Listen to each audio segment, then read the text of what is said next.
Hey everybody, welcome to the show. What should I do to start it off? I know, how about an intro song?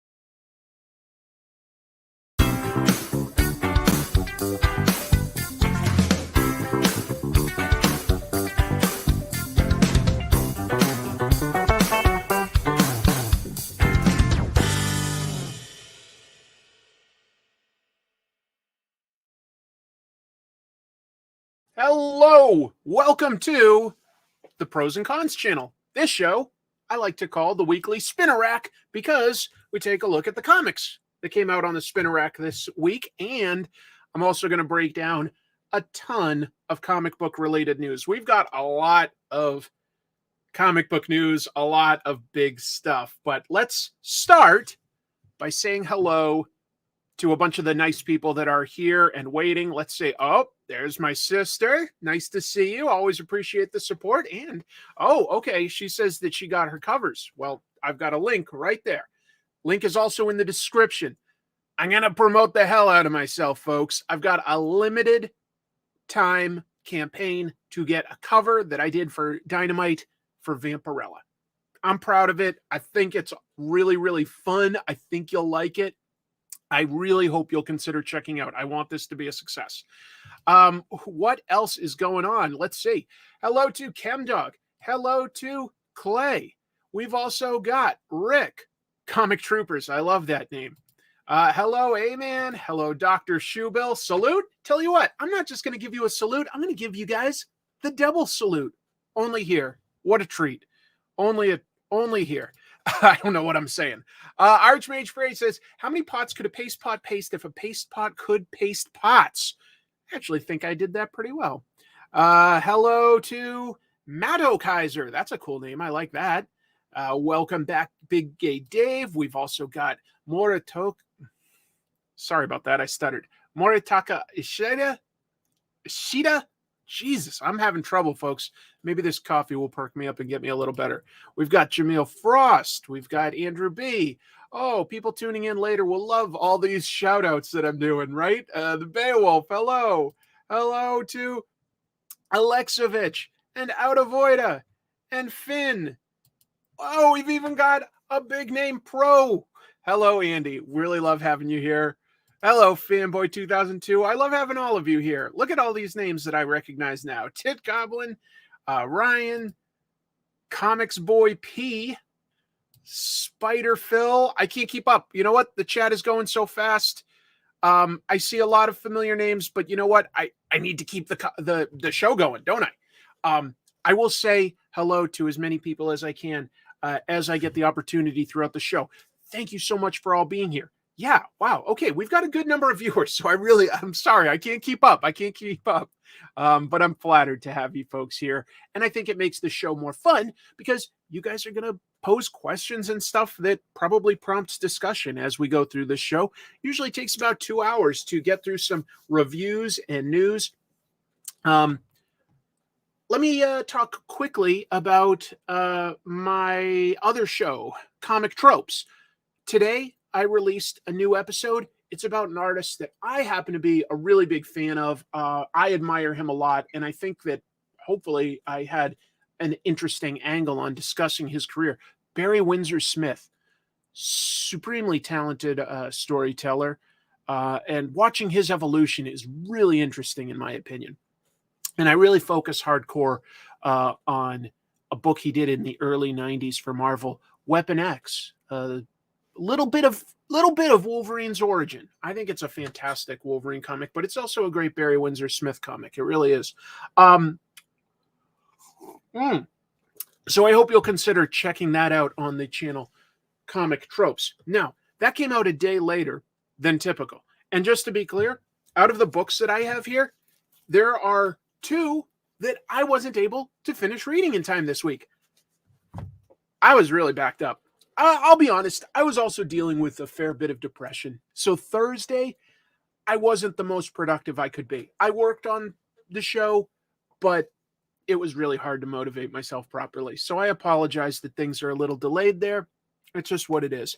But I'll also be mentioning again, I've got a cover for Vampirella that's only available for a limited time. Proud of it.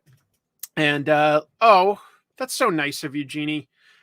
Shamelessly proud sister moment. I'm so proud of you. I want more people to join in buying your Vampirella cover so you do more comics projects. I would love to do more comics projects. I would love to. Some of this is gauging the interest. I know that this isn't 100% created by me. This is me working on somebody else's project, but it will give us an idea of what kind of interest there is there. I would ideally like to be able to convert something like, say, 1% of my subscriber base on Comic Tropes. That would still be 2,000 supporters. We're not even close to that yet, so it's hard to get the word out. It's very hard to get the word out. Promoting yourself is tough, and it's only available for a limited time, like about 3 more weeks, but got to talk it up. Got to talk it up. But tell you what, thank you very much. Yes, I do, ChemDog, just to be clear, it's available through Indiegogo. This is a variant cover project I'm doing with Dynamite. You can order it at that link. It's also in the episode description for this if you're watching on YouTube. That's the only way to get it, okay? There is a retailer option to buy that, but this would be if only like the retailer is interested in carrying that. So if you have a good relationship with your comic book store, you might want to share this link with them. Say that you're interested. Otherwise, the only way to get it is to order it yourself here. And there's different variations you can get within that. But anyway, that's more than enough plugging. You guys did not come here for me to just talk about myself. Let's talk about some comics. I'm going to open up another window here and change the layout to more like, let me move this like that. Yeah, that's good. And we'll talk about some of these great books that came out this week. This was one I was looking forward to because I am skeptical. I don't really believe in aliens visiting us and stuff, but I love the idea of it. I love the idea of it. I loved X-Files. It kind of went downhill as a show, but I loved the premise.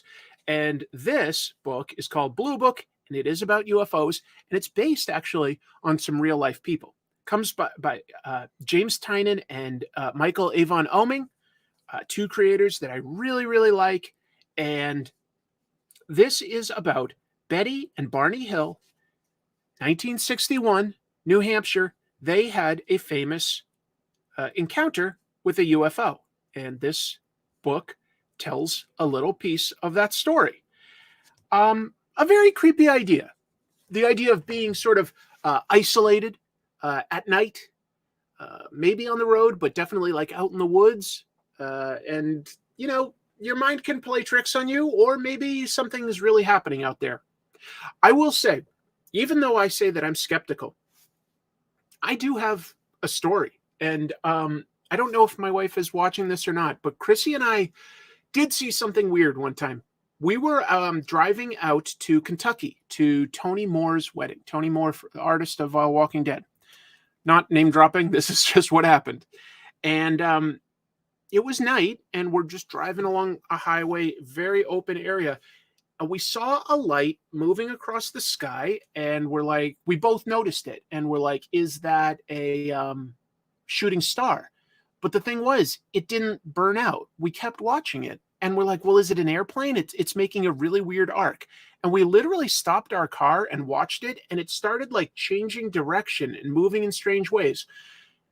It didn't come close to us or anything, but we could never explain it.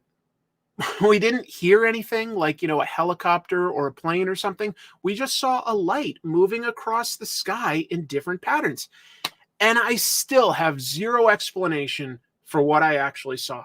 I've tried to think back to it, and I can't make sense of it. So we did have sort of a weird encounter, but that was our experience with something. And I like stories like that. I would definitely recommend this. Bluebook from Dark Horse. My understanding is that they did print this digitally first, and Dark Horse has been getting into publishing a lot of digital comics in print, and I kind of like getting stuff in print. So I like this. More people would believe it if it was Benny Hill. Yeah, a nice little jingle, a nice theme song. No, I don't know the Bridgewater Triangle. I can't say that I'm an expert in UFO lore or anything like that. So yeah.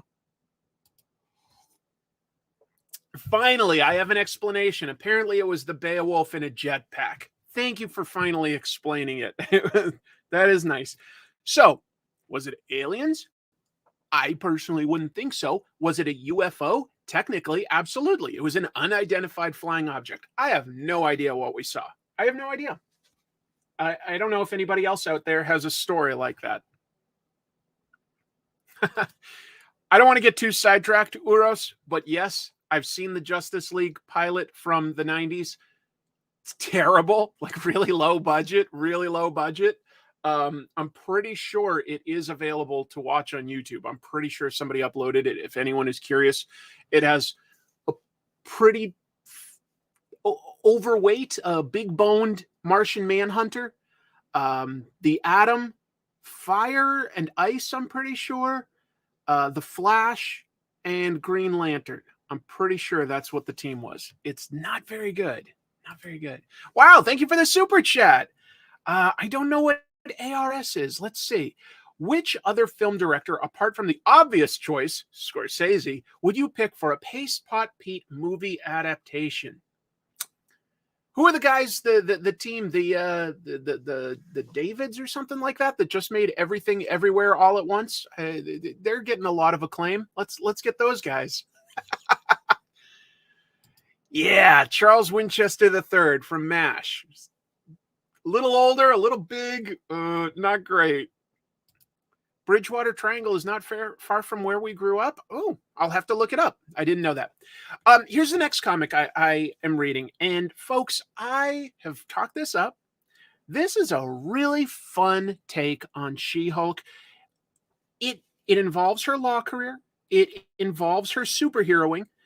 But at the end of the day, the one thing that this does a little bit differently is it emphasizes the romance angle. It's very charming in that regard. It has its ups and downs, but She-Hulk is essentially falling for a sort of C-list Avenger character called Jack of Hearts. He's got a mystery as to like how he's seemingly back from the dead, but we're really getting to know who each of them are as people. And I just really like it. And I'll tell you something. Romance works good in comics. Romance was like the biggest genre in the early 50s until horror started to take over. But romance comics are huge. They were, and they still are pretty big in some regards. Let's see. Thank you, Ryan. Don't normally get to see you live, so I wanted to show some love. I feel it, man. Thank you so much. Appreciate that. Appreciate that. Oh, good. I'm glad to hear some other people are enjoying this. Mariah, I just really like this. It's not pure romance. Like I say, it's got She-Hulk being a lawyer, so it's got like the work stuff. It's got her being a superhero, so it's got the superhero stuff. But this is a good balance. I think one thing that works well, especially in Marvel Comics, is treating it as a bit of a soap opera. I think that that's something that works well with Spider-Man. It's working well with this. Oh, yeah, let's call that out, too. Great point, Shiny Suit X. These covers are by Jen Bartlett. I think that... Bartel. Pardon me. Jen Bartel. She's a great artist. She really is. She's finding a way to really simplify the line work here and just give us a very plausible, believable set of characters. Some of these have She-Hulk in all sorts of fancy outfits, like going out to tea and stuff. But yeah, it's really nice. It's really nice. Oh, don't say that, Archmage. She should guest star on the new Night Court. How dare you do She-Hulk dirty like that?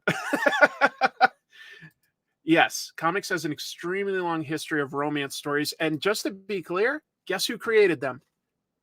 Joe Simon and Jack Kirby. They absolutely pioneered the idea of telling romance stories in comics. So something that Kirby gets overlooked for because he did so much other stuff. Super important. Let's move on. Look, at this point, you've probably heard from a million people that Saga is a great comic. Last week, we had a little bit of Saga news, and Brian K. Vaughan said that it's his life's work. I feel it. He really cares about these characters, but boy, does he put them through their paces in strange ways. This is issue 62, so trying to like recap it, I don't think that's a great idea for like trying to hook you, but I will just show you a little bit of the artwork here by Fiona Staples, because I think I do tend to talk a lot in these quick mini reviews about the story. And maybe I don't always focus enough on the artwork. This is a story with like aliens and stuff that, you know, will have all sorts of different looks, but boy, Fiona Staples is just, she'll tell like an interesting set of like, you know, action and stuff, but this comic can sometimes have some pretty gory consequences, and it's not that it lingers per se. It doesn't like, you know, we probably could have gone even more graphic, but I think that panel carries a lot of weight showing that this character, like how they died and stuff. And if you haven't read it yet, look, the trade paperbacks are a fantastic value. They're really good. Because you can get the first, it's either 50 or 55 issues for like $20 or something. It's a really good deal. But if you get this comic in the single issues, best letter column in comics today, where Brian actually answers these questions. Look, you get several pages here. He has contests and behind the scenes stories and talks about upcoming stuff and shows fans photos of like their pets or their tattoos and stuff like that. Best letters page in comics. Funny, informative, really, really good. Really, really good. All right, that's enough talking up Saga. Surprise, it's still good. They didn't like, you know, mess up or anything. I haven't been reading a lot of Superman lately, but DC's slightly giving a soft reboot here, and so I decided to pick it up, just get a sense of where the character is these days. Written by Joshua Williamson, artwork here by, let me double check on this. Oh, look at that. Thank you so much to Jacob. You just got my cover. I really, really appreciate it, folks. I'm not kidding when I say this is going to be a campaign where every single person that opts to buy a cover really does matter to the success. I'll pause and just say, like, we set a very low minimum goal, so it says like it was successfully funded. That isn't our true goal. I have a personal goal that's quite a bit higher than where things are right now. We'll see if we reach that, but every single person that decides to support me in this way means something to me and helps gauge my interest in where interest in me writing a comic might go. But anyway, did I highlight the right thing? I just said, thank you, Jacob. I don't know. Yes. Mike Allred's Atomics also had a great letters column. Artwork in this Superman by who? Jamal Campbell. Wasn't really familiar with Jamal before this. Very vibrant, animated, detailed. There's definitely some personality to the cartooning here, which I appreciate. I also appreciate that this is almost like All-Star Superman, where we're getting Superman's essentials of his origin recapped in basically one page. We're getting all the highlights of Superman's life of coming to Earth, getting adopted by the Kents, Smallville, debuting as Superman, coming to Metropolis as an adult. One page. Very efficient. Very efficient.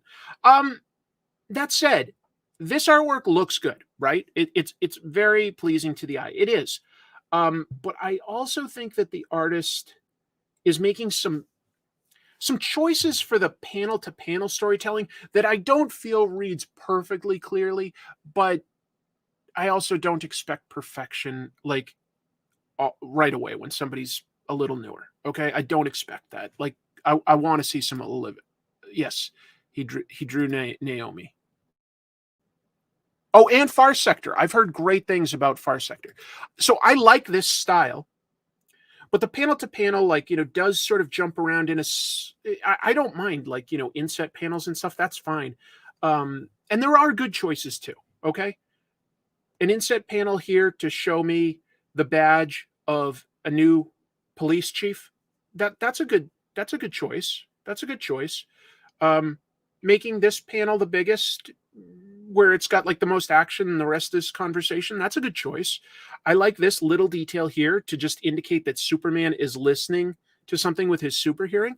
There are plenty of good choices, but I also just felt that, like, sometimes, okay, that's a fantastic shot. It's dynamic. It's Lois Lane in her new role as the editor of the Daily Planet, while Perry White apparently is recovering from like an illness or something. But I don't know. I just like look at this and I don't feel a perfect flow. I don't feel a perfect flow, but maybe I am being overly critical. I'm just saying, like, when I was reading it, sometimes my eye didn't make like a perfect sort of Z pattern is all. Not a perfect one, but that's okay. That's okay. It does look nice. It's interesting to see where Superman is. Big difference here. Lex Luthor is in jail, okay? But he knows Superman can hear him, and he has manipulated Superman to take over LexCorp while he's away. He's had his lawyers write it up that if Superman doesn't agree to run his company, he'll dissolve it and everyone will be out of job. He knows that Superman doesn't want to do that to people. Could give him access to a lot of resources. Now, we don't know what the twist is, but we know it's Lex Luthor, right? It's a devil's Faustian bargain. So that's an interesting premise, though, giving Superman access to all these resources of, like, a humongous corporation. It's fair.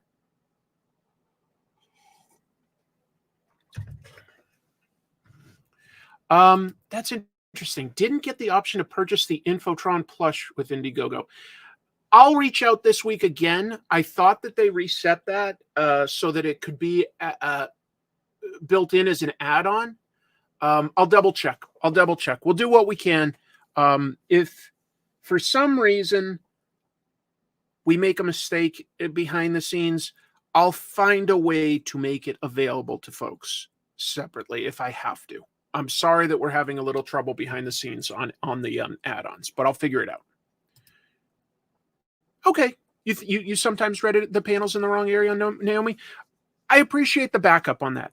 It's an interesting reset of the premise, having Superman sort of work with Lex Luthor, his enemy. I might be staying with it.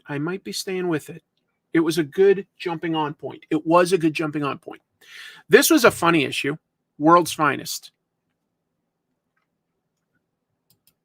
Okay, Out of Voida says that they were able to add it under add-ons. So you might want to double check that, okay? Your stepdad was able to add it. I'll try to learn more, folks. I'm not running the campaign. I did the art and the promotion, but I'm not running it. I'll see if I can find anything out. That's interesting that you asked that, Victor. Does Superman pay Social Security taxes? Because I've got another Superman book I read this week. It's sort of an alternate reality story. And Lex Luthor literally looks into like what kind of like money Superman makes. And they're like, as far as we can tell, like, he doesn't make any money. And he's like, and Lex's opinion of Superman is, well, then he's already ruined himself. It's kind of funny.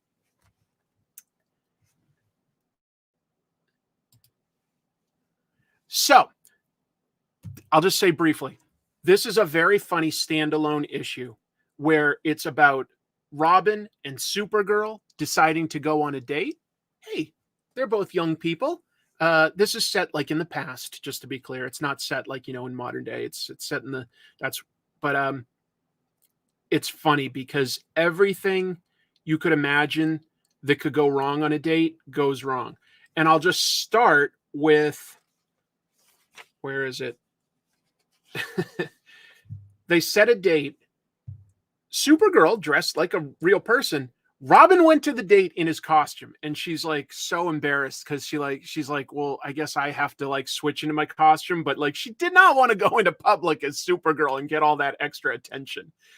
And it's awkward. They're good people. That there was an attraction and a respect, but they just don't connect right. And it's very, very funny. It really is very funny. So if you're curious about a standalone, pretty funny superhero story, that's a good premise. It's very well executed. This one I think is flying under the radar. I don't know how many people have heard about Space Job. 4-issue series that's basically poking fun at the idea of Star Trek. It's a little dark, but it is funny. It sort of posits, okay, there's basically a Starfleet out there, but the people that run it are all they're just working a regular job, man. It's not like just because we have this technology out there, humanity has changed. You've got like a boss that's underqualified but has been promoted too high. He's not the smartest. He's not like a total Homer Simpson idiot. It's not going that broad, but he's not the smartest. You've got a fairly competent operations officer, but he's literally just looking for another job. You know, the stuff like that. There's people like having affairs and stuff like that. It starts with a really funny thing where our Viewpoint character is this guy who's been promoted to become the second in command of a starship. The George Bush is the name of the ship. And he used to just be a cook. So it's like, why would he be promoted to that? It's weird. Hello, Chris in chat. Much love from the UK. Joe, thank you so much for the super chat. Thank you for being here. I know it's really, really late. Yeah, caveman. Exactly right. Just regular schmucks. Not to say that like they're all dummies. It just, you know, they all have different goals and personalities. You know, this is in the future, and like the captain is more concerned with getting a wooden table into his office. Like he's ordered it because he wants to show off that he was able to get something made out of wood, because wood is so rare now, but it's made out of press board. And like the engineers can't like fit it through the doors because it's so big. So like this somewhat like supposedly rare table, he just is like sawing in half with the laser. I don't know. It's funny. It is funny. I don't know these creators. I just thought this looked funny. Let me give them credit.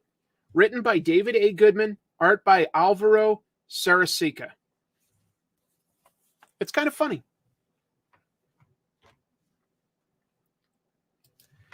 Kind of like Avenue 5 crossed with Orville. Probably. I have to admit, while I'm aware of those shows and that they sort of parody Star Trek stuff, I haven't watched either of them. Let me, I'm almost done with my quick mini reviews, and then we'll get into some really huge news today. We're going to be talking about AI art. We're going to be talking about the Dilbert meltdown. We're going to be talking about Marvel's VFX issues and a ton of exciting comics that were announced at a recent retailer convention. I want to talk up Damn Them All again, though, before I go too far. This is only issue 5. This comes from Boom Studios, Cy Spurrier, Charlie Adlard. If you like stuff like Hellblazer, you'll probably like this because it is all about magic, and it's a British chick that sort of works with the mafia. But she understands that magic comes at a cost, and she's able to interpret like the loopholes in deals. She looks at magic in a different way. She knows how dangerous it is, and she makes some smart choices, but it's presented as legit scary to use magic. Really, really do recommend it. I love it. I didn't quite finish reading this issue. I got to like the last 3 pages and I had to start the show. But this is the final issue of Superman Space Age, written by Mark Russell, art by Mike Allred and Laura Allred. And the premise is basically Superman, who operated sort of from the I don't know, maybe like 60s through the 80s. So he gets older and starts, adult relationships and things change. But he knows that this world is about to be destroyed by the Anti-Monitor, an event that happened back in Crisis on Infinite Earths years and years ago. It's not about a big battle with Anti-Monitor. It's about Superman knowing that this world has limited time and trying to make the most of it, trying to use his intelligence and technology to help sick people, trying to spend quality time with his loved ones, and looking for a potential way to save humanity itself. It's alternate takes on characters like Batman and Joker. This Joker is a really scary Joker. We don't know who he is, but we do know sort of his motivation. His daughter burned to death in like a slumlord tenement, and it was owned by Wayne Enterprises. So he just wants to destroy the world and get revenge on Batman. But that's sort of a subplot. It's mostly about Superman just trying to make the world as good as possible, knowing that there is a limited amount of time. A limited amount of time. Yes. Love some Mike Allred. I really like Superman Space Age. Batman's arc in this is spectacular. It's really a good arc for Batman. Even though he's a subplot, it's a really good arc for Batman. Yes, Allred is fire. Has Mike Allred ever done Spidey? I feel like he must have touched Spider-Man at some point, although off the top of my head, I can't think of an important Spider-Man story he did. What's your system when it comes to reading comics? Do you start with the one you like the most? I do tend to do that. When I see the new stuff, I'm like, that looks interesting. I might be flipping through some stuff. I might put it back. I might add something I haven't read before.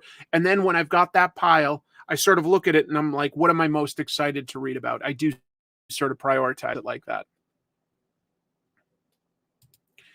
You read his Golden Plates book? I'm not super interested in Mormon mythology, but I heard that that's good. I also heard that Noah Van Sciver's book about Joseph Smith is pretty good.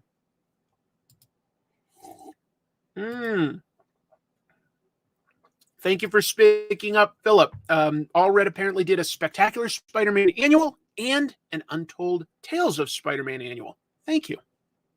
Thanks for sharing that. Whoa, super chat. Just ordered second comic and got the plushie. Thanks. Open to signing book if I mail it to you? Yeah, that's fine. There should also be an option on there to just order a signed one, which I will be signing like physically, but yeah. You got the Fourth World Omnibus? That sounds fun. Anyway, like I said, I was up against the clock this week with getting comic tropes and getting this episode ready. I was not able to read either of these. Something is Killing the Children and Inferno Girl Red has a second issue. I'll have to read that later. And I also picked up a back issue. The Flash, issue 1, for, after the Crisis reboot. Written by Mike Barron, art by Butch Geis. It'll be interesting to go back in time and look at that again. Because I think we think of this era of Flash a lot with Wally West and stuff like that. And this is Wally West. But before Mark Waid took him on, this was Wally West as the Flash, not Kid Flash, in his own ongoing title for the first time. It'll be interesting to see. Let me close out this window and get started with some comic book news. I'm going to add this to the stream. Yeah, that layout's fine, I guess. Let me see if I can do anything else. How about that one? That's even better, I think, for reacting to some of this stuff. First thing we will take a look at is going to be, where is that window? There it is.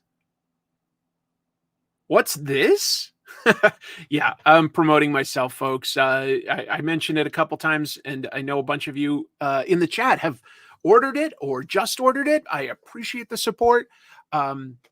It's got less days than this. This is an old screen cap, but we've got about 3 weeks left to order my cover And I tried to make it fun. What I tried to do was jam in every comic book cover cliche you could think of. And we'll see how it goes from there. The stream is lagging. Hopefully, it's picking up now that I cut out the second streaming camera. Hopefully, that will make a difference. I do need to get a new computer. I asked some people on, what do you call it, on Twitter for their advice. I know software. I don't know anything about hardware. I also really have zero interest in building my own computer if I can avoid it. I just need a computer that I can edit and live stream on. Ideally, a desktop.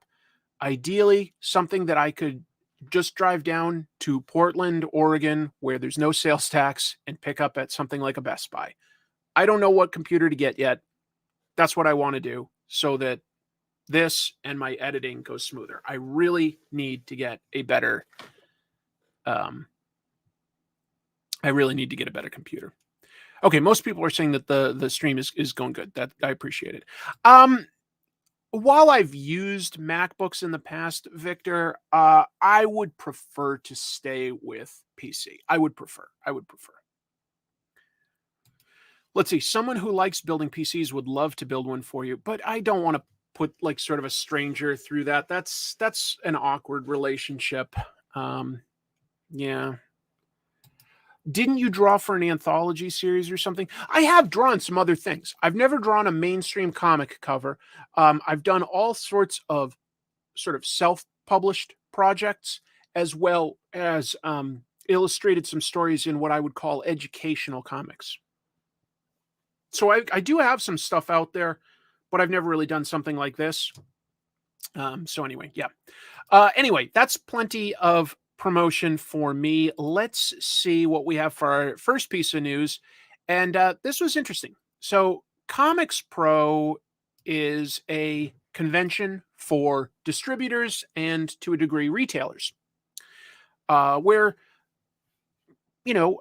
different comic book publishers have an opportunity to brag about what kind of new stuff they're going to do. And this one was a big deal. It was hosted in Pittsburgh, and hold on, I'm going to pause right now. If possible, Tick Goblin, that is my plan, is to say hi to Jim Mahfood when I go down to the Portland area. So that might actually happen. I have had a Surface. I think I need something a little more powerful, Aaron, but that is what I use right now to edit my show.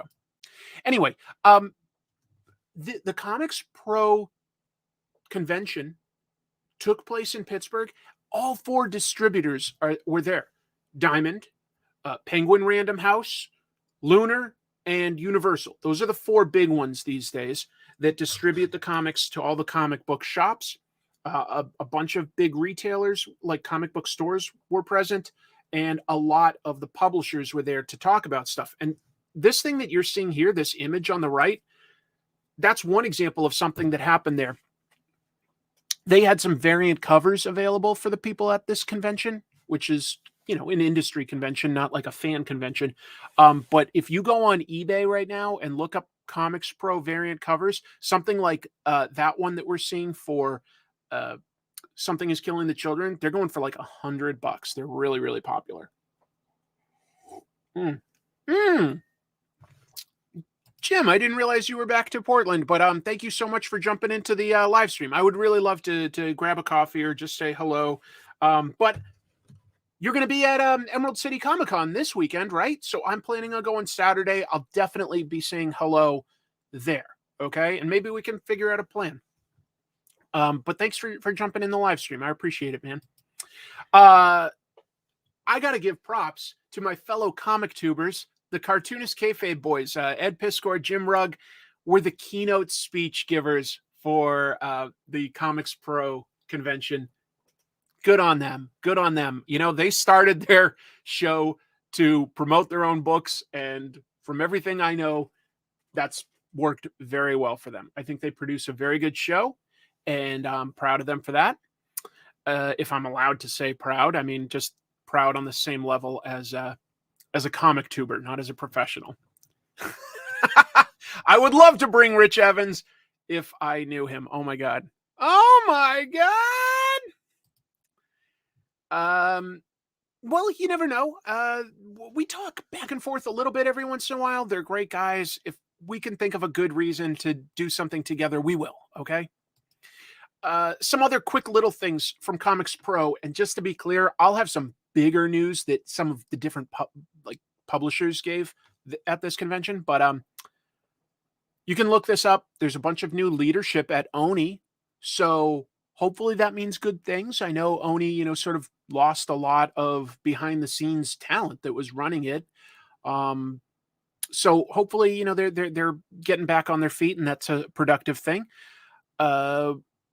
Radiant Black was announced as having a big event called the Catalyst War, and I think that there's some confusion for people with the massive verse that Radiant Black and its spin-off titles have. They don't have crossovers that go back and forth between books. You do not. The Catalyst War will be entirely contained within the Radiant Black book. They have crossover things, but those are published like as a separate book, like an annual type of thing. And I just thought I'd try to clear that up. I don't know exactly how this will work, but Boom Studios announced that they would be offering some sort of a 2% freight rebate. So something to motivate the comic book stores to order more from them. Let's see. Are you going to WonderCon? This is for the PC fund. Thank you for the funds towards a new computer. No current plans to go to WonderCon right now. I'd love to go there someday. I'd love to go there.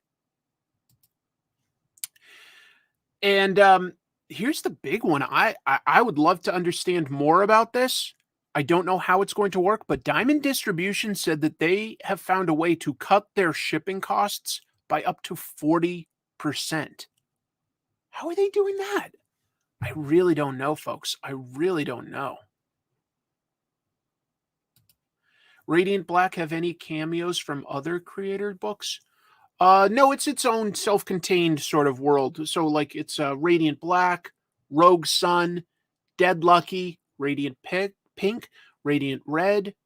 Is there anything else? I think that's all of them. And sometimes they've got something. Well, I've got some more coming. I don't know. Sounds like a desperate act. It might be, but it might also just be clever. Look, Diamond has been in this game for a while. I want to give them credit where it's due. They're not necessarily dummies, okay? They may have rested on their laurels a little by being the only game in town for a long time, but that doesn't make them dumb. They might have found a good way to do business. I don't know. Yeah, now that Diamond realizes they don't have a monopoly anymore, there's competition. They have to find a way to do it. I don't know. I hope it isn't like that they're cutting costs by letting people go, but I haven't heard anything to that effect. I'm not trying to start a rumor. I haven't heard anything to that effect. So we'll see.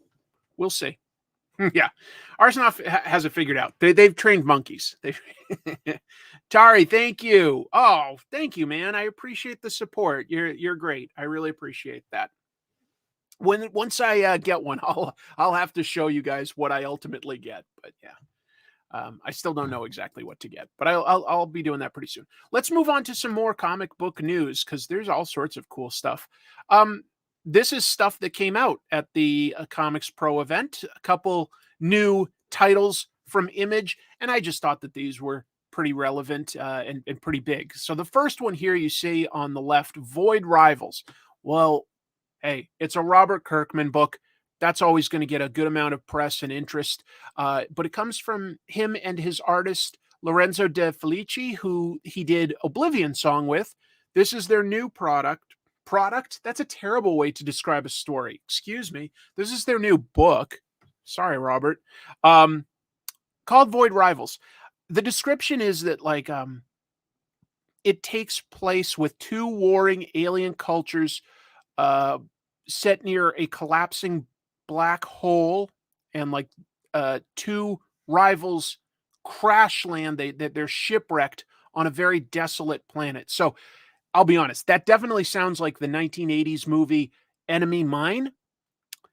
but I'm sure it's going to go in some interesting directions because they did describe it as a shared universe, just like Invincible was a shared superhero universe that had books like Brit, Guardians of the Globe, Astounding Wolfman, Tech Jacket, bunch of other characters that all took place in that universe. Supposedly Void Rivals will be a shared universe. So I'm curious where that will go. And then Supermassive issue 2. This sounds so bonkers to me. I had to share this too. Supermassive 2 is a Radiant Black crossover book. It's got these characters. Radiant Black, this is Rogue Sun, this is the Dead Lucky, and they're going to be looking for the literal Holy Grail. I don't know why. That sounds totally wild and weird. And it's got the creators of all the different books working on it, like Kyle Higgins, writer of Radiant Black, Ryan Parrott, writer of Rogue Sun, Melissa Flores, writer of The Dead Lucky, Matt Groom also writes with Melissa. And then artists Danielle De Nicolo and Walter, I'm going to butcher his name, Biamonte. Anyway, could be fun. Done in one. Hey, no problem plugging your stuff, Jim. Happy to plug for basically any of you guys. You support me. Emerald City Comic Con Saturday night is their big charity auction, and I have one of my Charlie's Angels versus Bionic Woman original covers available. All the money goes to Seattle Children's Hospital. That's awesome. That's awesome. Good luck. I am not going to be able to be around Saturday night. At some point, I have to leave the convention. Before I knew everything that was happening with the convention, I agreed to do a podcast with some guys from New Zealand. So I'm sort of obligated. Yes, I know, Andy. I'm a terrible person. That's not new product. It's new content. This is my new IP. Oh, good. You enjoyed Oblivion Song. It was a good premise. They'll probably turn it into a movie or TV show someday. They probably will. I'm always here for a reference to Monty Python and the Holy Grail. Much love. I'd love to go to ECC, but I'm severely immunocompromised at the moment. So, yeah, well, hey, a bummer. Keep yourself safe and take care of yourself. Because I'll be honest, I went to New York Comic Con, run by the same people as Emerald City. And while supposedly you were supposed to wear a mask there, I'll just say they didn't enforce it at all. Maybe 5% of the people at that convention were wearing masks. For what it's worth, I still didn't get sick. I keep myself vaccinated and boosted, but you definitely take your life in your hands when you go to some of these things. We'll see what happens. You know, it's a crazy world right now. It's a crazy world. Most recent Image title that I read was Firepower, and it was great. For a minute, I have to admit, I read that as Fire Breather, and I was like, oh, Andy will be so happy to hear that. But yes, Firepower, another Kirkman book. Let's see. Oblivion Song was like Outcast for me. I just didn't connect with it. Love Firepower, though. Well, yeah. Robert writes a lot of different types of stuff. I'm biased. You know, I do consider him a friend. I do. We don't talk and hang out like regularly, but we have for a long, long time. We've known each other for a long time at this point, and I like the guy. All right. So you're never going to hear me say anything bad about Robert as a person, unless I find something I didn't know. Hey, speaking of Robert, this is something kind of cool that I thought his company Skybound is doing. Just to be clear, it's Skybound and Image. And they are teaming up with the American Library Association Graphic Novels and Comics Roundtable. That is a division within the American Library Association to promote and talk up comic books and graphic novels. They created a grant, and a grant specifically for members of the ALA, all sorts of different library workers. But, you know, it's related to comics. It's a grant. What they're doing, 2 recipients will receive up to $3,000 towards, all their attendance stuff, food, flight, hotel, meals, all that stuff. Well, I guess food and meals are pretty much the same thing, aren't they? But anyway, up to $3,000 each. So they put some money towards that. Applications, you have to be a library worker and a member of the ALA, but applications are open and the deadline to apply is April 1st. And they have basically their own annual conference. They want to have people there to talk up programs to promote and advertise comics within the library system. I think we all support that idea, right? Snacks are not meals. Well, I guess it depends on how much money you make, Gene. Cons are hotbeds for diseases. They always have been. They always have been. There's a reason everyone in the industry knows the term con crud. Yeah, con corona is definitely a thing. I hope that everyone can make it through Emerald City Comic Con safely. I really do. But I also know that there is a risk attending these things. I know. It just is what it is. Anyway, wanted to put that out there. If you happen to know a librarian or somebody that works at a library, maybe you want to tell them about this, that there's this Skybound grant. That could be fun. You've only heard con flu? There's a term like people say, con crud. It just, the alliteration.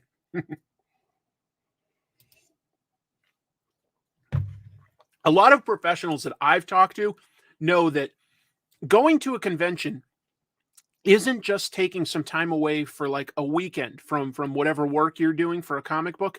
It's literally also understanding that you might get a cold for the next several days. So you sort of have to go like, okay, what are my deadlines versus how much do I need to promote myself? Like, can I afford to theoretically be sick for a week after the convention? Oh, I've never heard that one. Convention cold. Yeah, that's got a good alliteration. You've never gotten sick after? Congratulations. I definitely have gotten common colds at plenty of big conventions. Definitely have. Definitely have. Not fun. Not fun. You would rather go to Comiquette? Sure. Yeah. I would love to go to that one too. It happens at dog shows too. Oh yeah, it's not just a comic book thing. Any convention. You could go to, a boat convention and you've got a chance at getting sick. So I'm not trying to say it's a comic book thing. You're down with the sickness? Right on. Any major gathering. Let's see what else I've got here. I've got a lot this week. Here's one about theft, but like at least it's happened and someone is facing consequences. We got him, folks. Ray Buffer goes to court. Ray Buffer is an actor. He's not an actor that you would necessarily recognize. Let's just be clear. He has been in various comic book movies, but it's like a security guard type of thing. It's not as an extra, but it's usually like, not a speaking role, or at least not like a significant role. But he's been in lots and lots of movies. He's an actor. He's a working actor, right? Well, he's been charged with one misdemeanor count of petty theft after, just to be clear, at this point, allegedly stealing comic books. After I say allegedly, though, just to be clear, TMZ got footage from a comic book store of him stuffing over $800 worth of comics under his shirt. Like we see a screen cap, he's stuffing some comics under his shirt. So yeah, allegedly. He stole from Southern California Comics down in San Diego. And on the 18th of this month, is that 9 days ago? He pled not guilty. They've got you on camera, dude. I don't know how he pled not guilty. I don't get how that works. I really don't. His attorney said that they did try to settle with the comic book store, like Ray offered restitution, like to pay them and everything. And the comic book store said like, no, we want to make an example of this. That's okay. We're good. We're going to press charges after all. Thanks. Good for them. Good for them. Yeah, allegedly. I mean, I don't even have the video playing, but you can see this hard angle here of like a comic book going up his shirt. So I don't know. I don't know. Comic book shops can't catch a break lately. Hey, they caught this guy though, right? Is nothing sacred? Pay for your damn comics. Shops are struggling as is. They definitely are. That's why I tend to post some of these robberies and stuff like that, because I feel like, hey, let's spread the word. Let's shame these people. Let's spread the word so that if they try to unload these, if somebody happens to have heard something, maybe we'll catch the guy. It didn't say specifically what he tried to steal, but if you read the articles about this, there's there's another comic book store in Southern California that said they also have footage of him stealing from them. So, are they giving a discount for the books he stuffed in his pants? I'd say they should charge a premium. What are misdemeanor charges, though? It's a little less than a felony. So, if you steal up to a certain dollar amount, it's classified as a misdemeanor. It means that there's a maximum, sentencing, and that can go up if you steal higher things or commit bigger crimes that are classified as felonies. So, yeah, he's I guess he's lucky he didn't steal, say, Ninja Turtles #1 slabbed, right? He should go to court for his polo shirt taste. What's so bad about that polo shirt? That's if somebody gave me that polo shirt, I might wear that. What's so bad about that polo shirt? What's so bad? You guys are gonna snap on him for his blue polo shirt. Let's It's crazy. Let's move on. I've got nothing else. I don't collect Funko Pops, but I thought this was a little interesting because it's a glimpse at some of these Spider-Man characters that are going to be in Spider-Verse, but it's not quite the same as seeing the footage of them. So I feel like it's not a full spoiler or anything. I mean, we already know it's called Across the Spider-Verse, and there's going to be other Spider-Man. We've got Spider-Man India here. This is something called Jumbo Spider-Man, which looks like it's got Miles Morales' logo, so I don't know exactly what that is. A take on Spider-Man 2099. I found the angularity of the design here intriguing. Spider-Gwen, of course. Their take on Spider-Woman. Actually, there's Spider-Punk. I covered it up with some of this, but look, we'll get a version of Scarlet Spider apparently, and it looks like that's done in some sort of maybe cell shaded look. I don't know. A take on Spider-Woman, pregnant. There's a little belly, and Spider-Bite. Spider-Bite. That's a good name, by the way, for a Spider-Man variation. Spider-Man 2099 is cool. Yeah, Spider-Man 2099 looks great. There are so many variations on Spider-Man suits, and some of them are much better than others, is all I'll say. I haven't read Spider-Bite, but just to be clear, it's Spider-Bite with a Y, Bite, B-Y-T-E, and if you look at the character carefully, you can just see that it's like some sort of digital stuff. So, I don't know. Oh yeah, the original Spidey 2099 is probably, yeah, I'd say it's the best of the 2099 books that came out in the 90s. Miguel O'Hara, interesting character, slightly different powers, definitely a different personality. Yeah, they definitely did something different with that. Written by Peter David, artwork initially by, if I'm remembering right, Rick Leonardi. I'm pretty sure I've got that right.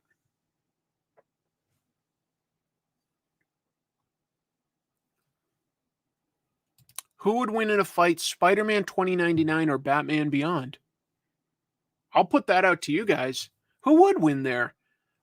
I would say there's a little more history of Spider-Man 29. Well, no, I can't decide. I don't know who would win.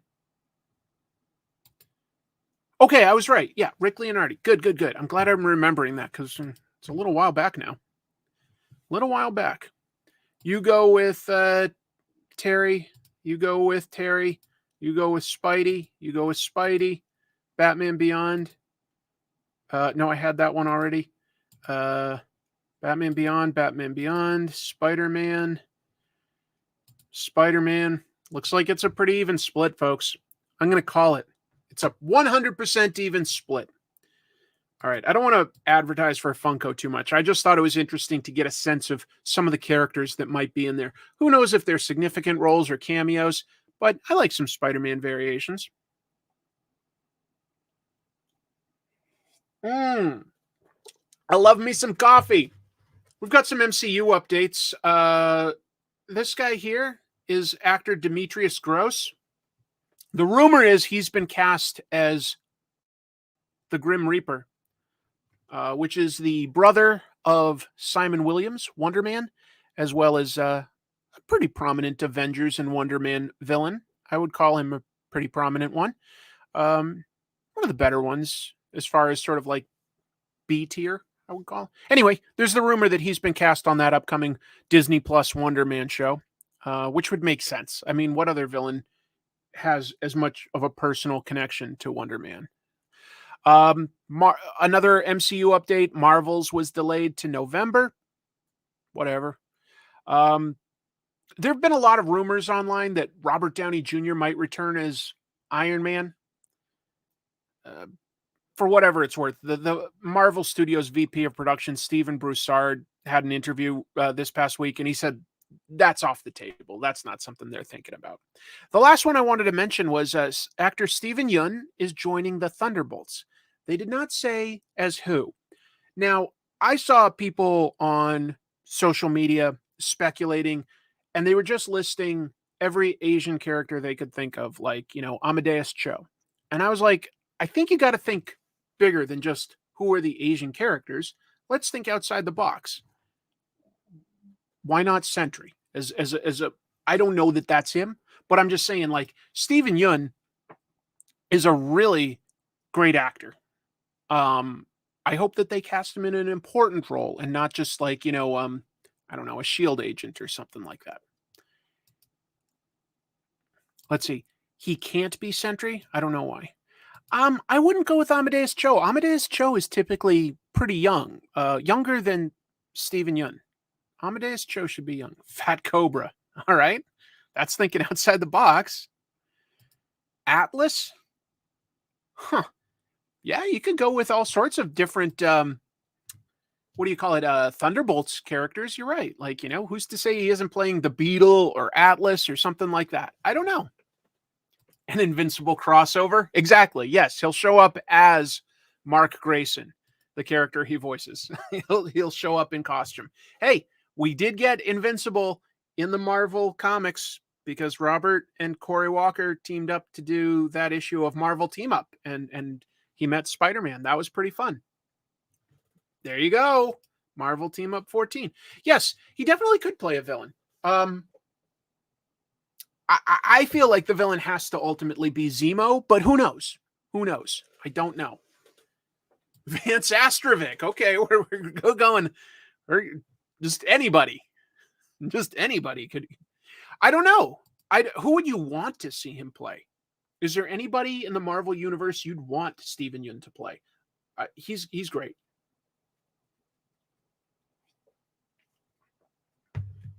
Did you guys see the movie Nope? He had a really interesting role in there where you like who he was playing externally, and then the subtext of like the trauma that character was living with and why he made certain decisions. It was a pretty well-rounded performance. It was really good. Don't you dare. He is not playing Paste Pop Pete. That role is mine. If Kevin Feige gives Paste Pop Pete away to Steven Yeun, I'm not coming after you, Yeun, because you deserve everything you get. But Kevin, come into your house and we're going to have a conversation. Mr. Fantastic? Hey, I don't think that's who they're going to cast him as, but I'd be all for it. He's a great actor. He can play anyone that they want. Taskmaster, well, they're going to use the same Taskmaster actress, just to be clear. That it's done. Get on board. That's happening. Speedball. Again, I think he's a little old for like the teenage characters. Multiple Man? Sure. Could he be Iron Fist? Who knows? Who knows?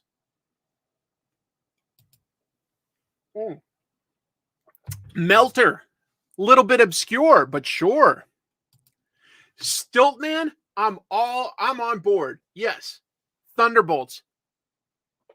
Give us some characters like Leapfrog and Stiltman and just have them like fail utterly at the beginning and go to jail or something. Go to the raft. A male version of Moonstone? Maybe, but I bet that they don't want to take that role away because that is a good female supervillain. They probably want to keep that. Swordsman? Who knows? Yeah. Big Wheel? 3D Man? You guys are just, okay. Purple Man. If they decide to sort of like, yeah, if they decide to redo some more of that stuff from the Netflix shows, Purple Man is a good villain. Purple Man is good. Snowflame is DC, the cocaine-powered supervillain. Maybe a little early, but maybe Magneto. I don't know. I don't know about that one. It would be hard at this point as we move forward to have a Magneto who has his origins tied to a childhood in World War II. Unless you just say, hey, guess what? As part of Magneto's mutation, he also ages slower. That's a pretty important part of Magneto's heritage. So who knows? Asbestos Man. Yes, actually, they did already have Swordsman. Yes, they did already have Swordsman in the MCU. Norman Osborn. Dude, that is not something I thought about, but you know what? That's a cool idea. That is a really cool idea.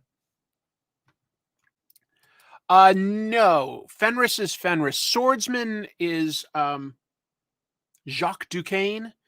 And he's got a convoluted history with the Avengers, but you know, he's a guy with a sword. Helped train Hawkeye, among other things. You guys have some really outside the box thinking. That's fun. Let's see what else we've got for news. Staying within Marvel universes, they are having more complaints quietly behind the scenes about their VFX, and not just from people watching it. We're talking about the people that work on it. And I will say that I enjoyed Quantumania. I thought that it was fun. But when the main characters first get to the quantum realm, boy, did I have the feeling that it was some actors standing in front of the volume, that sort of VR screen. I felt like there was no real depth. It didn't feel deep to me. This is just, I know, a screenshot of it. It just felt like people standing in front of a projection of a background. It didn't. It was driving me nuts. A lot of people complaining about how MODOK looked. I think that story-wise, MODOK worked. He was threatening. There was actually some legit good humor with it as well, in my opinion. But what they decided to make him look like, I didn't love. Well, behind the scenes, Vulture interviewed several VFX artists who work on Marvel movies off the record, anonymously, I should say. Some of the things we learned. Critical resources were diverted to Black Panther 2 while both movies were in post-production. As in, Marvel had to sort of choose where to spend some of their money and their resources. I'm not going to spoil anything, fanboy. I'm not going to spoil anything.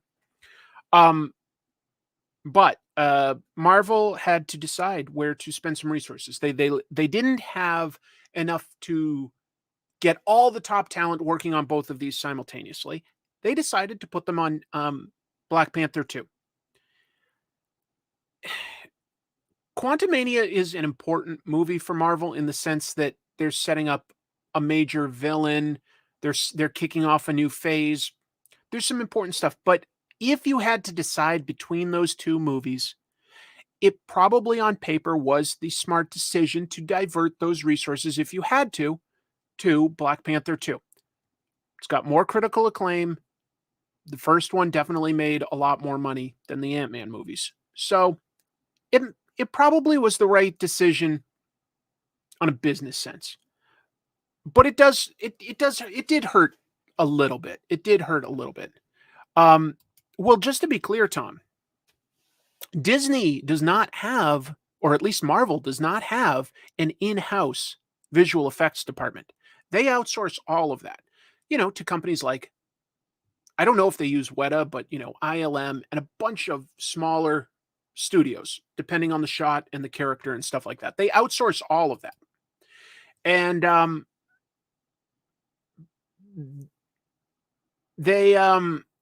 this article and a previous one that Vulture did indicates that they don't have a good workflow, basically. Marvel Studios, supposedly the problem is that the workflow is they previs some stuff, but they don't have a dedicated visual effects producer to sort of oversee this stuff and keep it up like on time and on task. And what they'll do is they'll often have different VFX houses develop a couple different ideas of things, which is okay, like at an early stage, but they can't pull the trigger on exactly what they want to do until late in the process. By that point, you can't get the VFX completed with as much precision as if you had just pulled the trigger and made a decision on which path to go earlier. Like supposedly the way the Avengers dressed, their costumes were all digital in Avengers Endgame, right?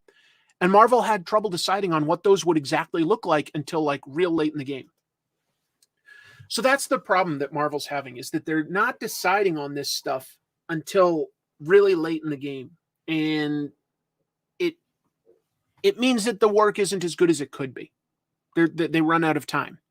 They run out of time. Jumping back to this, there were a couple interesting quotes that I wanted to point out, but I really recommend reading this article. It's pretty eye-opening. Here's some actual quotes. One says, if it comes down to them being Marvel, not being comfortable with their bank numbers and us working until burnout, we lose out every time. Honestly, I equate it to human greed. That was a quote, and there's a lot of interesting quotes there.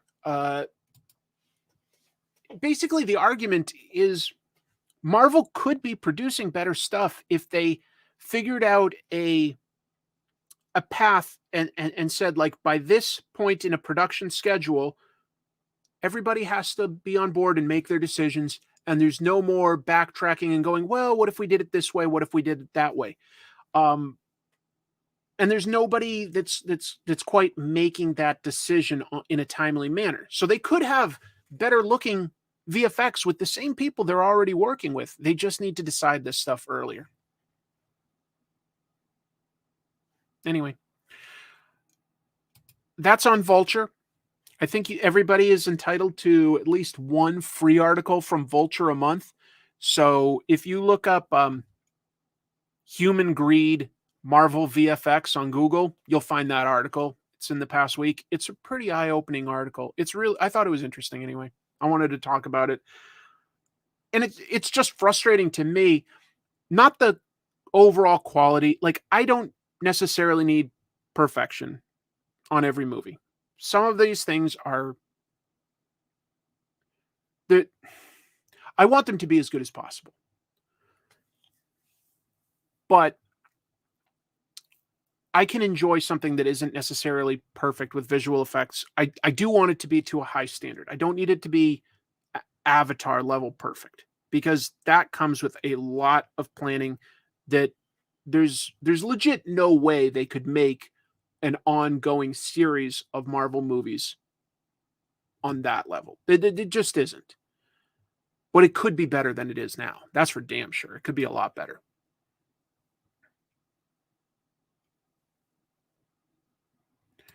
Let's see. This stuff prints money. When was the last time a Marvel film really lost money?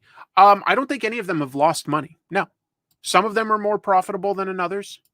I can talk. Yeah, exactly. Like Avatar, they allowed themselves a lot of time to make, and they looked great. But then again, personally, I didn't love the story with Avatar, so I'm like, well, these are great effects, but it didn't increase my enjoyment of the movie because the story wasn't as fun as actually I would say that something like I had more fun personally at Spider-Man No Way Home. I had more fun at that. But that's me. Everybody's going to have a different opinion there. I can understand and respect that. Issues like this are exactly why I don't want there to be an interconnected DC cinematic universe. It hurts the artists because they have to rush. They get taken advantage of every time. They could, or they could just come up with a better workflow and increase things a little bit. I guess I got out my opinions on that. Let's move on to some more movie stuff, this time DC. There are several places reporting that the Aquaman 2 movie is having test screenings that aren't going well. And I'll just say, movies should probably do less test screenings, honestly, because sometimes it, I don't know, it does anyone get that excited about, the test screenings are really good versus how nervous they get about hearing about bad test screenings? I feel like just trust your writer and director. Do some internal screenings, maybe, but I feel like studios test screen stuff too much and decide on the whims of 300 random people. But anyway, Viewer Anon, Big Screen Leaks, and Jeff Snyder are all people that said that the test screenings for Aquaman 2 are not going well. And there's even a rumor behind the scenes that DC Studios has offered actor Jason Momoa the role of Lobo as sort of compensation for the fact that they might think that it's not going to go well. I don't know. He's a decent Aquaman, I think. He's a decent Aquaman. I wouldn't say that Aquaman was incredible, but actually that first Aquaman movie was more fun than I expected it to be. I will say that. It was goofy as hell, but it was kind of fun. It was kind of fun. Who cares for test screenings? Yeah. Are the test screenings being done with comic readers or people who have no idea who Aquaman is? It should probably be done with mostly people that don't know comic books so that they can just say whether it's a good story or not. Momoa would be great as Lobo. He's got the look and everything, no question. And he can be kind of funny. He can be a badass. I mean, honestly, the character that he's playing in the trailers for Fast X, it kind of looks a little like a Lobo going up against Dominic Toretto and his crew. Being a bit irrational, but still he should play Lobo. Yeah, I know. A lot of people like that idea. Let's see. Test screenings are needed. Maybe they shouldn't be so publicized. They always will be, though. Leaks happen so easily. Maybe they shouldn't be so publicized, but they're a great tool if used wisely. Everything Everywhere All at Once had test screenings which helped them refine their movie. Fair enough. That is a great movie. And congrats, by the way, to that movie for all the awards that it won at the SAG awards last night, the Screen Actors Guild. Just really, really awesome. Ke Huy Quan won Best Actor. Michelle Yeoh won Best Actress.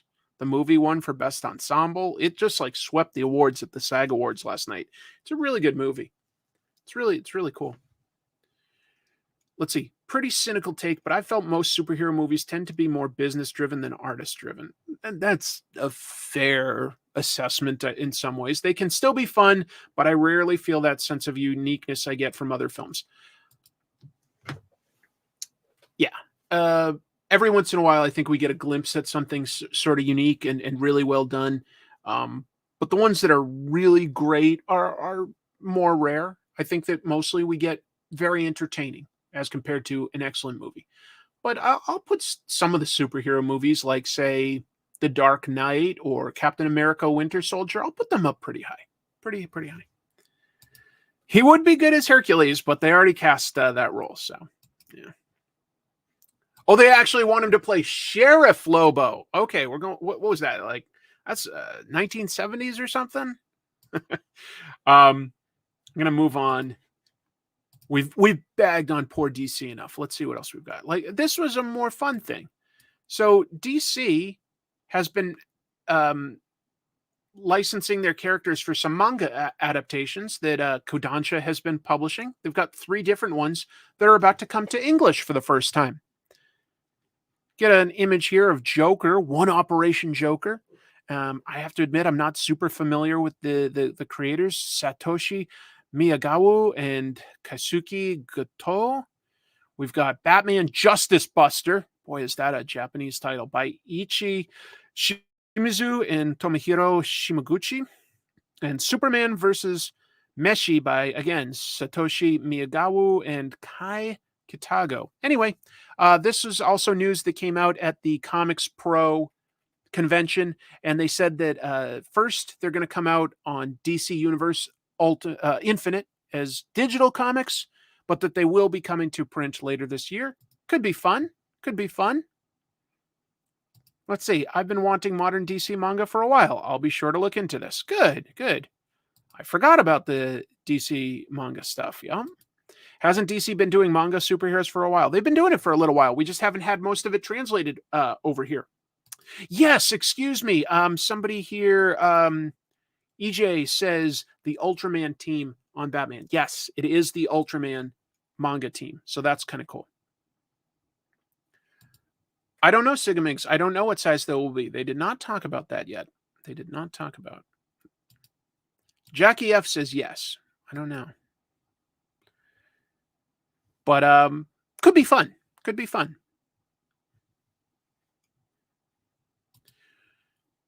I assume that this stuff was made, you know, traditional like Japanese manga size and would be published as tankobons. That's what I would assume.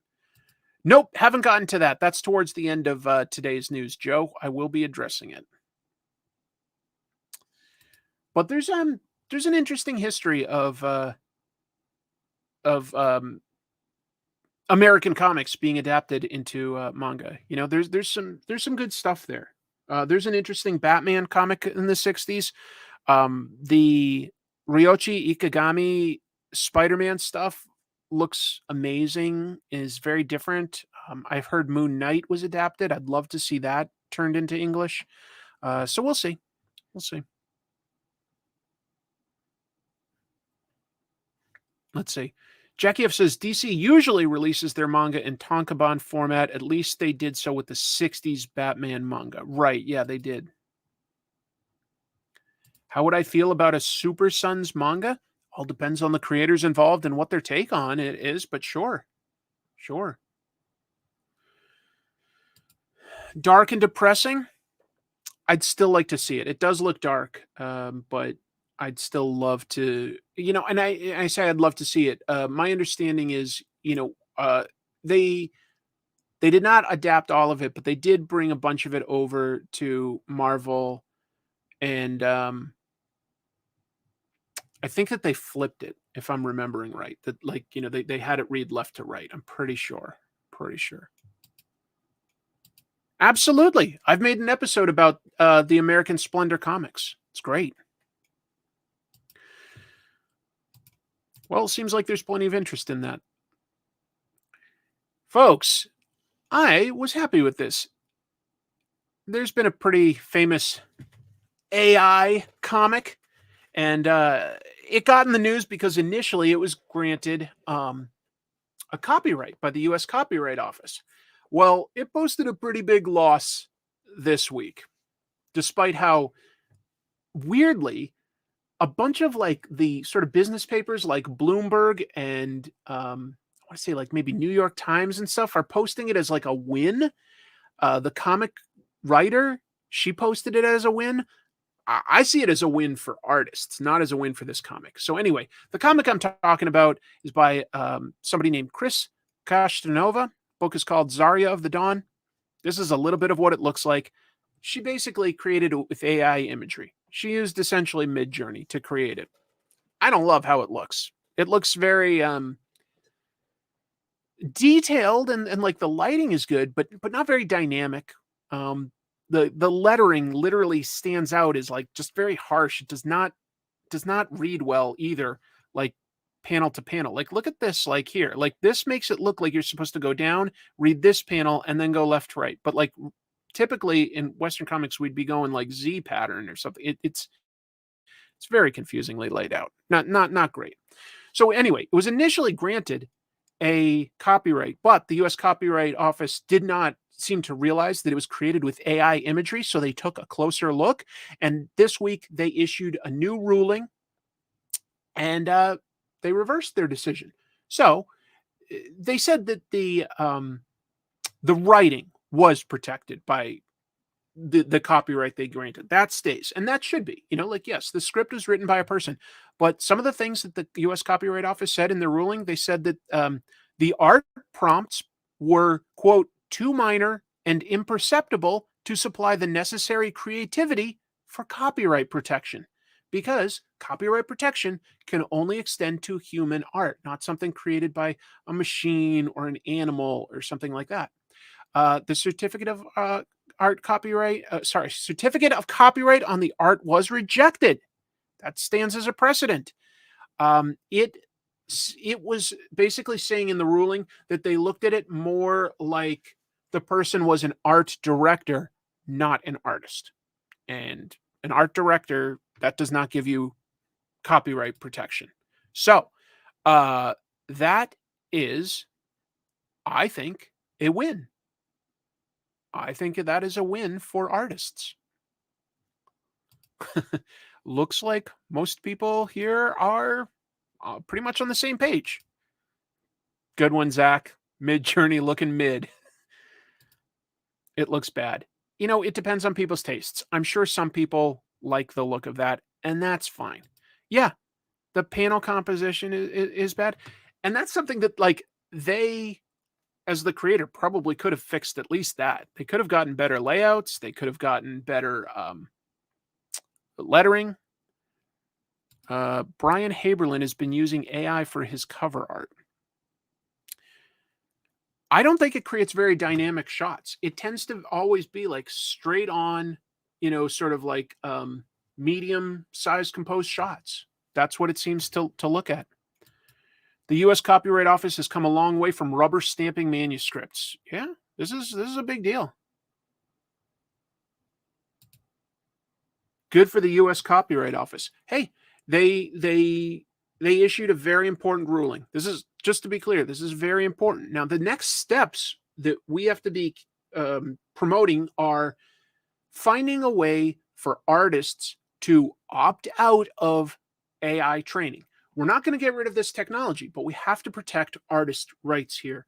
And artists should be compensated for their work and have opportunities to opt out of the AI training. I love the guys on Corridor Crew, okay? I think that is a great YouTube channel where they break down VFX and make some amazing little films with all sorts of cool effects. I was so disappointed in what they released on Sunday. Oh, that was yesterday. They trained some AI technology to turn some video they made into anime-looking artwork. There's parts of it that I love. Very clever problem solving, okay? Some very clever problem solving by the guys to make it look good. They did make it look good. There's also yeah, the finished product looks cool. Here's what I don't love. They were using these existing AI tools that they trained it on a movie, Vampire Hunter D. Guys, like that's training it off of like somebody, an artist and a director's like work. I did not love that they did that. I love the problem solving of how they were able to turn film into animation. It looked good. It didn't look stiff like, say, old school rotoscoping that you would see on, say, like, what was that Frank Frazetta movie, Fire and Ice? Things like that. or the Hobbit movies. But I didn't love that they trained it on an existing art style. I'm like, that just didn't feel right to me. That didn't feel right. Maybe I'm missing something, but I did not love that. Yeah, it didn't. I just didn't love it. I get that you want to make something look like something else, but I feel like to do that the right way would be this, and it's more time consuming. You have an art style of like a movie, and you say, I like that art style. Now you hire some artists to create new work trying to look like that. That's fine, because you're going to come up with changes. It's going to be created by human beings. So create like some small animations, some like actual like, like painted pieces, etc., in that style, and train it on that. And I'd say that's ethical. Anyway. They did have their charm. It was an interesting sort of look at the rotoscope animation. It has its charm. What if there was a way for the original producers of the Vampire Hunter D film revenue generation of your past art? Maybe you're allowed to do that if you created it and got the buy-in of the people like involved and they were compensated for their work. That would be something. Right. I'm talking about a way that it is transformative and still created by a person. So if you are training it on something that you have, like got the rights to, or like, are compensating an artist for, awesome use of the technology. But if you're just going to like have it trained on an existing thing that you didn't create, like I don't think that that's ethical. So I love that. Didn't love that. All right, go back to this though. I think we're kind of all on the same page for the most part. Yeah, I do remember that Psycho remake. That was Gus Van Sant. Very, very strange idea. Very strange idea.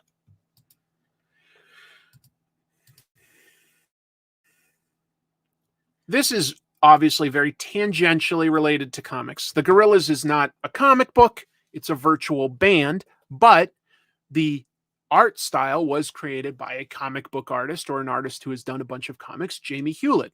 And I just like the Gorillaz. So I'm going to include this as news. There we go. There's I got a little action figure of the Gorillaz. I just realized happens to be down here. They were going to have a movie at Netflix, an animated movie.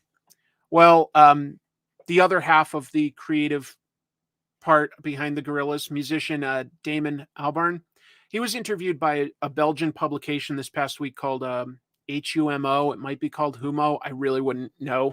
But anyway, he told them that the streaming platform that was going to make the Gorillaz movie, he did not name Netflix, but it had previously been announced as Netflix. Anyway, he just said the streaming platform that was going to make the movie has canceled it. So he essentially explained to us, without using the word Netflix, that it has left Netflix. And I guess Netflix is canceling a lot of their animation projects. I guess they don't see a return on that. The only good thing I can say about the Gorillaz is apparently their latest album came out this past week. I have not had time to do something fun, but I do want to listen to Cracker Island and see what it thinks. Because great question, Sigamigs. Possible. Just to be clear, it hadn't been made yet, or I'm sure they would be releasing it. My understanding is they've got like, a bunch of the art designs and the script done, but yeah, then it fell apart. First they canceled Inside Job, now they canceled Gorillaz.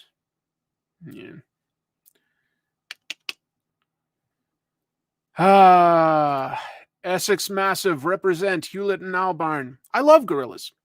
Yeah, maybe not surprising. It's been in development hell for a long time. It's been being developed as a movie idea for a long time, and it keeps falling apart. Damn, I need a Gorillaz movie. I would love one. I love the look of Gorillaz. I love their music. I really do. But I like this. Thank God Big Mouth is safe. Don't worry. Netflix has plenty of Big Mouth. I stopped believing Netflix would follow through on anything when they canceled MST3K. Yeah. You know what? Basically, I think all they need is 2 seasons of something, and they really don't care about going beyond that unless it's a huge, huge hit and brings them lots of publicity. They only need about 2 seasons, and then they're gonna create something else. You know, I didn't have this in the news, but Tavia is right. Netflix supposedly is now adapting Gaiman's Dead Boy Detectives, but Netflix makes me nervous because they put together talent. And by the way, we were speaking of AI. Netflix has an AI algorithm that will say, like, if this is the kind of project you're doing, these are the kind of actors you want to cast because they will appeal to your viewers. They literally use AI tools to figure that out. That's why every once in a while you're like, oh, that Netflix project sounds interesting to me. It's because they've got an AI trained on what we like, what each of us like. And they're like, okay, these people like this kind of a movie. They would love to see these actors in it. It works, you know? And that's what's frustrating is that they like cancel these things that we fall in love with, but then they come up with something new that sounds interesting. Did I like Umbrella Academy? I liked it okay. Chrissy liked it more than me, but she hadn't read the comics, so she was able to enjoy it in a different way, I think, than I did. The comic is a little crazier than what they can sort of do on a TV budget, and I kind of liked that craziness and was like a little let down that it wasn't quite as out there. But I heard that they just cast a bunch of people for another season, I think season 4 of Umbrella Academy, including like David Cross. So I guess that is actually one of those few shows that's doing so well for Netflix that they're doing more seasons than most. They're doing more seasons than most. Let's see. I know Netflix has an animated Ultraman movie that's been in development for a while. Here's hoping that production's doing okay. Me too. Me too. Me too. Let's see. Did I know that Gorillaz and Powerpuff Girls are in the same universe? I don't know anything about Powerpuff Girls, to be honest, so no, I had absolutely no idea. I had absolutely no idea. Subsequent seasons get canceled because they don't want to pay the cast higher fees. Exactly. It's all money there. Oh my God. It's mercenary. It's mercenary. But you know what? I mean, so are most networks, but networks are apparently willing to let a show that's doing okay last longer than Netflix is. But you know what? Here's the thing. Netflix has a lot of investors, and my understanding is Netflix does not turn a profit yet. So Netflix might not be around forever. Yes, that was the other. That's right. They announced 3 people cast for the next season of Umbrella Academy. One is David Cross, one is Nick Offerman, and one is his wife, Megan Mullally. So those are the 3 people that they announced as cast for the next season. So they are making more. What? I don't know who Ace is, but Ace from the Powerpuff Girls joined the Gorillaz for a short time covering for Murdoch. I don't really remember that from the Gorillaz side, but okay. Okay, K-Bar has a correction. He says, Netflix does post profits now. They were operating in red for a long time, but changed the last couple of years. Well, okay. Okay. Let me see what else we have for news. That's obviously only sort of tangentially related to comics. See that image? That's an example of a glitch from the Marvel's Avengers video game, which launched to a lot of fanfare. They spent a good amount of money making that game, but the mechanics of it were fundamentally broken in terms of like you had to grind to get like you know, money in the game, like money to unlock it and do new stuff. And so it looked okay most of the time. I thought it had decent gameplay and an okay story, but I didn't play it for that long because it just pushed you into grinding away, like redoing sort of levels to get currency to move forward. It wasn't fun.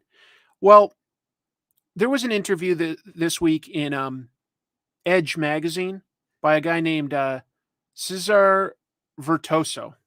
I don't know. I'm guessing at the name. He's part of the support studio that like keeps the game running. And he has left that department to create his own game. In the interview, he literally apologized for the game's quality. Not a great look. And apparently studio support will end this year. So that game was not, all things considered, supported for that long. Greed killed that game. Yeah. It's annoying that we waited 8 years after Arkham Knight for Rocksteady to just be releasing Marvel Avengers 2 Electric Boogaloo. They should be able to do better. They should be able to do better. I was definitely reminded a bit of the what were the games? It's the one created by the original Halo studio, but all of a sudden, Destiny? Yeah, Destiny. Looked great. Gameplay was good. Fundamentally busted system when it launched with like all sorts of all these different artificial currencies. So you just had to grind and repeat the same levels. It becomes unfun so fast. Joe, that's kind of you to say. Yes. If you guys can hit the like button, that helps. But you know what helps even more? Clicking the link in the description to get my Vampirella cover. But thank you very, very much, Joe. That's nice of you. Yeah. Okay, you guys all said like Destiny. Yeah. Let's see. K-Bar explains player retention was horrible for Avengers. I'm surprised they supported it as long as they did. They never got out of the hole. They never got out of the hole of like sort of like, you know, with the microtransaction crap. They just never got. I liked it initially. I was like, decent game. You know what game was better that came out at about the same time? Doesn't have the same issues. Guardians of the Galaxy. Guardians of the Galaxy is a fun game. Yeah, that one's good. That one's good. That's all I have to say about that. Yo, here's some big news for plenty of people. The Ultimate Universe is returning to Marvel. This was announced on Entertainment Weekly. They had like 2 images. Here's one of them. We can see the key architects here. Writer, Jonathan Hickman. Artist, Brian Hitch. Well, if you're going to do something with the Ultimate Universe, those are 2 great names that I really like, and I'm excited to see. Keep in mind, Jonathan Hickman sort of brought a close to the Ultimate Universe in the Secret Wars series. That sort of closed off the Ultimate Universe, at least story-wise. And Brian Hitch was one of the people, of course, that was an architect of the beginning of the Ultimate Universe by working on the Ultimates. And so we've got this image here. They're teaming up. This is coming out in June. What's interesting to me is, so on the left here, we've got like the Ultimates, okay? Hulk, Giant Man, Iron Man, Captain America, all of them. Then we've got the Marvel Universe here. And if we look closely, it looks like this is the return also of a group that we haven't seen in Marvel Comics in a while, the Illuminati.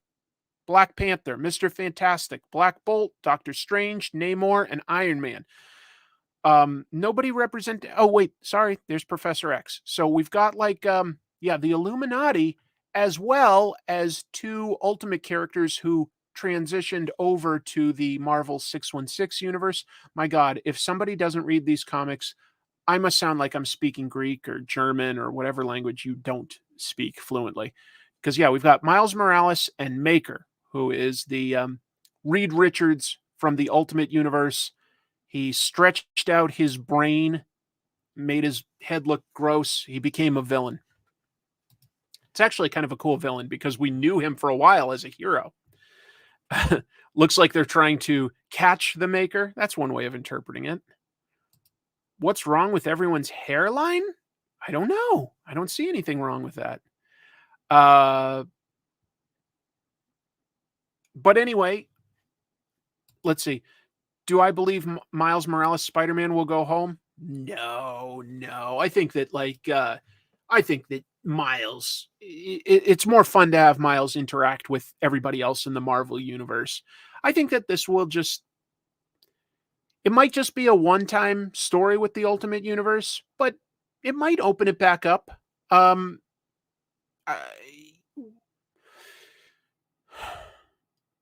Marvel's Ultimate Universe did very well for a good 10 years because it allowed new readers to jump on and not have to get too bogged down with continuity. So that was what it had going for it. I liked some of the Ultimate Universe a lot. I think that Ultimate Spider-Man was really strong from beginning to end generally. I think it was pretty darn strong. And it gave us Miles. And I like Miles. I think Miles has evolved into an even better character than when he started. I really do. I think Maker has turned into an interesting villain. The Ultimates was very exciting when it came out. Brian Hitch had sort of pioneered that widescreen action look, they've called it, with the Authority. And he brought that to Marvel, and I think that and I made an episode about this. The Marvel Cinematic Universe definitely took visually their inspiration from the Ultimates. Story-wise, they still stuck closer to the main 616 continuity, which I'm happy with, but they definitely took a lot of inspiration visually from Brian Hitch's work. I think he does not get enough credit for what he did to make the Ultimate Universe look the way it does. He should get a lot of credit. I liked the Ultimates, but it was also a little mean-spirited. But that's Mark Millar for you. Mark Miller. Let's see. Ultimate Universe, almost straight up 616 universe.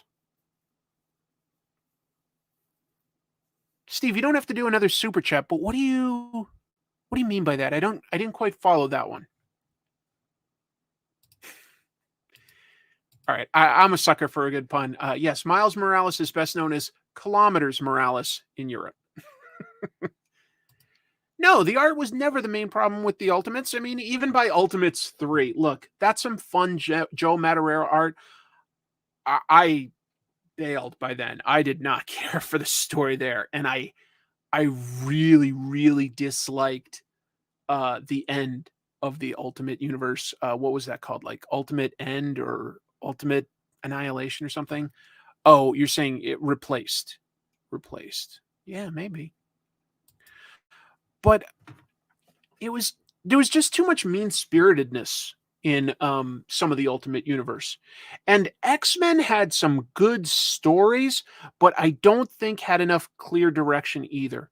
So I think it all started pretty strong, but ultimately, not meant to be a pun, I think only Spider-Man stayed consistent until the end. Spider-Man, I think, was good because there was Ultimatum. That's what I'm thinking of. Ultimatum. I hated Ultimatum. Sorry, but I didn't like it. It's just too negative, too dark. Boy, were there some weird choices.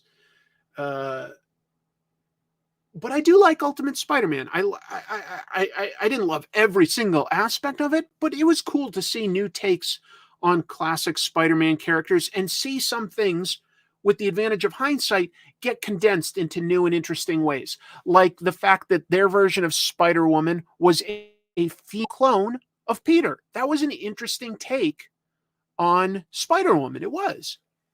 There was a lot of good stuff, and I like Miles. I really do. Anyway, I am still curious to see the Ultimate Universe return because I like Jonathan Hickman and I like Brian Hitch. So, nom, feed me it. I'm all good. I am down. Sue Richards is Kang in the Ultimate Universe. Well, let's see if they do anything like with that in the movies. That would be interesting. I miss Ultimate Jessica Drew's Spider-Woman. She was pretty cool. Victor, though, says no one can replace Jessica Drew. I didn't hate Ultimatum. It was what was at the library when I got hit by a car and started reading comics doing physical therapy on my hand. Oh, wow. Well, good. I'm glad that somebody got something good out of it. That's really nice to hear. Hickman's coming off a strong showing with the X-Men. Yeah, at least initially, he did some great stuff with that. I think there might have been an Ultimate Paste Pot Pete, like an Ultimate Trapster. I think there might have been, but it's hard to remember for sure. Actually, I might be thinking of Shocker. Maybe there wasn't. Maybe there wasn't. Am I taking any holidays this year? Yeah. I'm definitely going to go back to Japan. Chrissy and I were initially thinking of going in June, but I think we're going to push that back to September. I really want to go back, but we're going to push that back to September when it's a little more affordable, probably a little cooler, probably. So I'm going to go in September, and we'll probably take some small trips, like, just like a weekend here or there in the States, like probably go to LA, New York, stuff like that. Wow, thanks for the super chat. Random question. I missed a few episodes. When did you change your logo? Backstory to change? Are you talking about the Comic Tropes logo? I changed that. Geez, maybe it's been a few months, hasn't it? I just didn't love my original logo, even though I'd been using it for a long time. I just wanted something that looked cleaner and a little more retro, but just cleaner. So I just hired a professional logo designer this time. Ultimate Paste Pop Pete was called Super Glue. All right. Let's see how much. Well, we've still got like several pages of news to get through. All right, but that's a good one. Hey, here's something kind of cool. First of all, it's Ross art, and he's recreating Jim Lee's famous series of 4 comic covers for X-Men #1. I love how that looks. That's really cool. It's not a 1-to-1. It's the same layout, but he's putting his own spin on it. Darn it, I put the print too small. But X-Men this year is their 60th anniversary. One thing that they're doing is like this cover, okay? Another thing they're doing that's a big deal is they're having a virtual anniversary event. And that's going to happen on Thursday, March 16th, 7 p.m. Eastern. So it doesn't conflict with this show. You can still watch this show. It's for people that subscribe to the Marvel Unlimited app. They get to see it. But it has a lot. Interviews, giveaways, Q&As. Here's some of the guests that they have. First of all, they will have some of the people that are working on the X-Men 97 cartoon. But more importantly, comic book-wise, Chris Claremont, got to have him. Walt and Louise Simonson, good. Rob Liefeld, Mark Silvestri. Mark Silvestri is so underrated for his X-Men and Wolverine work. Jerry Duggan, Jonathan Hickman, pretty big names, pretty important people that have done some great stuff on X-Men. I don't have the Marvel Unlimited app. I kind of would love to see that event, though. I love what they're talking about. Thank you for the super chat, Tari. It all depends. I don't know. We haven't locked in a plan there. It would be lovely to sort of do a meet and greet, but I'm also there with Chrissy on a vacation, so I don't know exactly what that would be yet. We're just talking about things we'd like to do. We'll see. Yeah, this is going to have a monster panel. Like, those are some of the biggest names that are still around that can work on that have worked on X-Men properties. I love that they've got Louise Simonson. I love she's underrated. Duggan is representing current creators, and so is Jonathan Hickman. Yeah, not Jim Lee. There's a couple people that have been prominent X-Men creators that they don't have, just to be clear. I mean, we also don't have John Byrne. Not surprised, but he's not there. Who else would be a prominent creator? I mean, Joe Kelly, Fabian Nicieza, they both wrote X-Men for a good amount of time. You could argue, if you count Ultimate X-Men stuff, get Robert Kirkman or Mark Miller. Let's see. Yes, K-Bar has an important distinction there. I just said that it was for people that subscribe to the Marvel Unlimited app, not monthly subscribers. You can't just join for a month and then drop off. You have to be an annual subscriber. If you subscribe for a year, you get access to this event. It does sound like a cool event, is all I'm saying. It does sound like a cool event. Yeah, Chris Claremont was the first person I mentioned is going to be there. Why is it no surprise? Because Byrne doesn't really have a strong relationship with Marvel right now. That's all. He you know, and yeah, Jim Lee isn't going to join because he works for the competition, essentially. Like, I'm sure he gets along with these people, but he's not going to promote Marvel when he's a DC executive. He's just not going to. I'm a bit burnt out on Alex Ross relying on himself as face models. He can do that a little, but he uses some other good models too. I don't know. Why is there no Lord of the Rings graphic novel? It's all up to the estate of Tolkien, but I agree that would probably be a really good idea.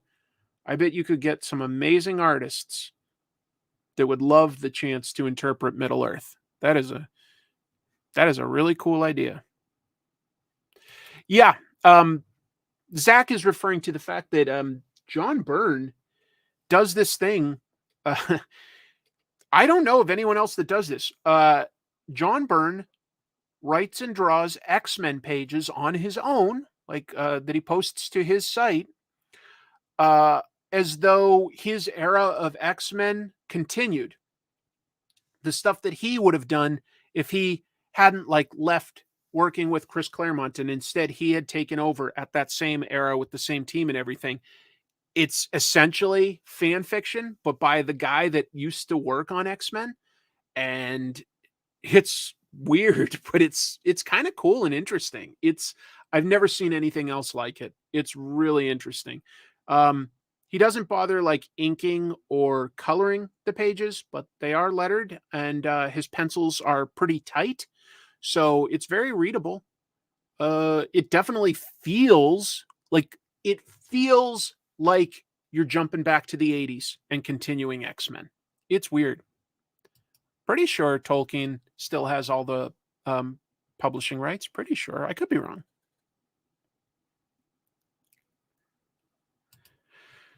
So that's X-Men having a big anniversary. Here's another one that just I don't know anything about. I didn't see any like real press details, but Marvel put out this cover with promotional art by Brian Hitch, and they're calling it Contest of Chaos.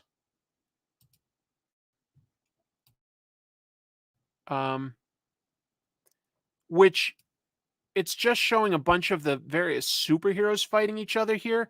So my guess, and it is a guess, but we've got Contest of, and then we've got the heroes fighting each other. I don't think this is Civil War. I think this is sort of a modern version of Contest of Champions, which is basically Marvel's first sort of limited series and big event where, all the superheroes fought each other to see who was the best and who was the strongest. That was something from the early 80s. Contest of Chaos. If it's something as light as that, just to see a bunch of superheroes fight each other, I'm on board. If this is going to be a long, drawn-out thing where they have, like, moral lines saying, like, I don't like you, I hate you, like they've done in Civil War and Civil War II, I don't have any interest in that. I'm getting burnt out on superheroes fighting each other. I want to see that. Like, I love to see them have a quick fight and then team up against a villain. It's something that works, but we'll see if that is what it is or not. I don't know.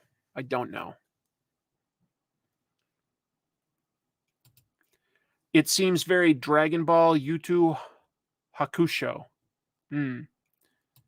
Tavia says, I am out. Okay. Me too. Storm could just devastate everybody with giant lightning bolts from the sky. Well, it probably wouldn't hurt some of them. Like, I think, like, I don't know, Deadpool and Thor would probably be okay, right? Yeah, that's a different take on it. Let's have a contest of champions with just villains. That would be fun.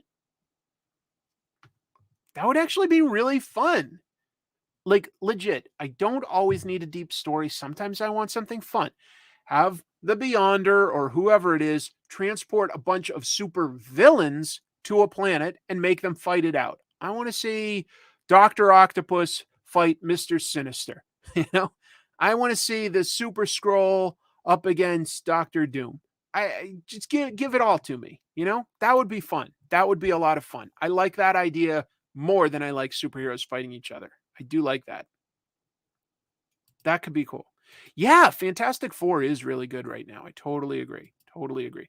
But villains versus villains, I feel like I've never seen that as a comic book little series. Give me Contest of Champions 2, but it's super villains. That would be fun. And all I want to see, I don't want to see them killing each other. I don't want to see them getting into like philosophical battles. I just want to see, like, as soon as somebody's about to win, the cosmic entity, like the Grand Master or whoever, calls it and transports them back to wherever. But I just want to see who would win. There have to be stakes for it to mean anything.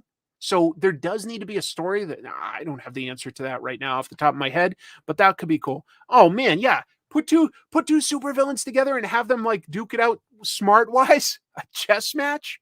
That would be fun. Have Bullseye and somebody else have like, a biathlon where they're shooting at targets. Like they just have to fight in all sorts of different ways. It's not all just fist fights. That would be so fun, right? Come on, that would be fun. Like the Punisher, call him a villain and have the Punisher and Taskmaster and Bullseye in like a biathlon. All right, this is pretty funny too. Oops, all sidekicks. Good one, Tom. That's a good one. On my podcast, we're joking about it being only low stakes chaos, like Peter Parker not enjoying Aunt May's wheat cakes. That's pretty low stakes, yeah. Bullseye versus Taskmaster in a biathlon. They have to ski and then they have to shoot. I don't know. Wouldn't that be fun if you had them like all have to compete and it wasn't all fighting, like fist fighting, like superpower fighting? Some of them have to use their inherent skills within structured rules. I would love to see the Grandmaster pit villains against each other. I'm sure DC could do this too. Folks, just to be clear, we probably just all talking like this, we probably just gave some comics publishers out there a free idea that they're going to make a bunch of money on. Because I'm not kidding. This is a good idea. Yeah. Wacky races. Exactly. But you get like, some of the villains that have vehicles. I'm sure like, Ghost Rider must have like a vehicle based enemy that I'm not thinking of off the top of my head, and like get them on like bikes. I don't know. Poker. Yeah. I want to see this. I want to have like a 5-issue series of villains fighting villains in all sorts of stuff. Publisher, write that down. Write that down. We just gave them some good ideas. Come on. Marvel especially needs to do this. Iron Chef of Champions.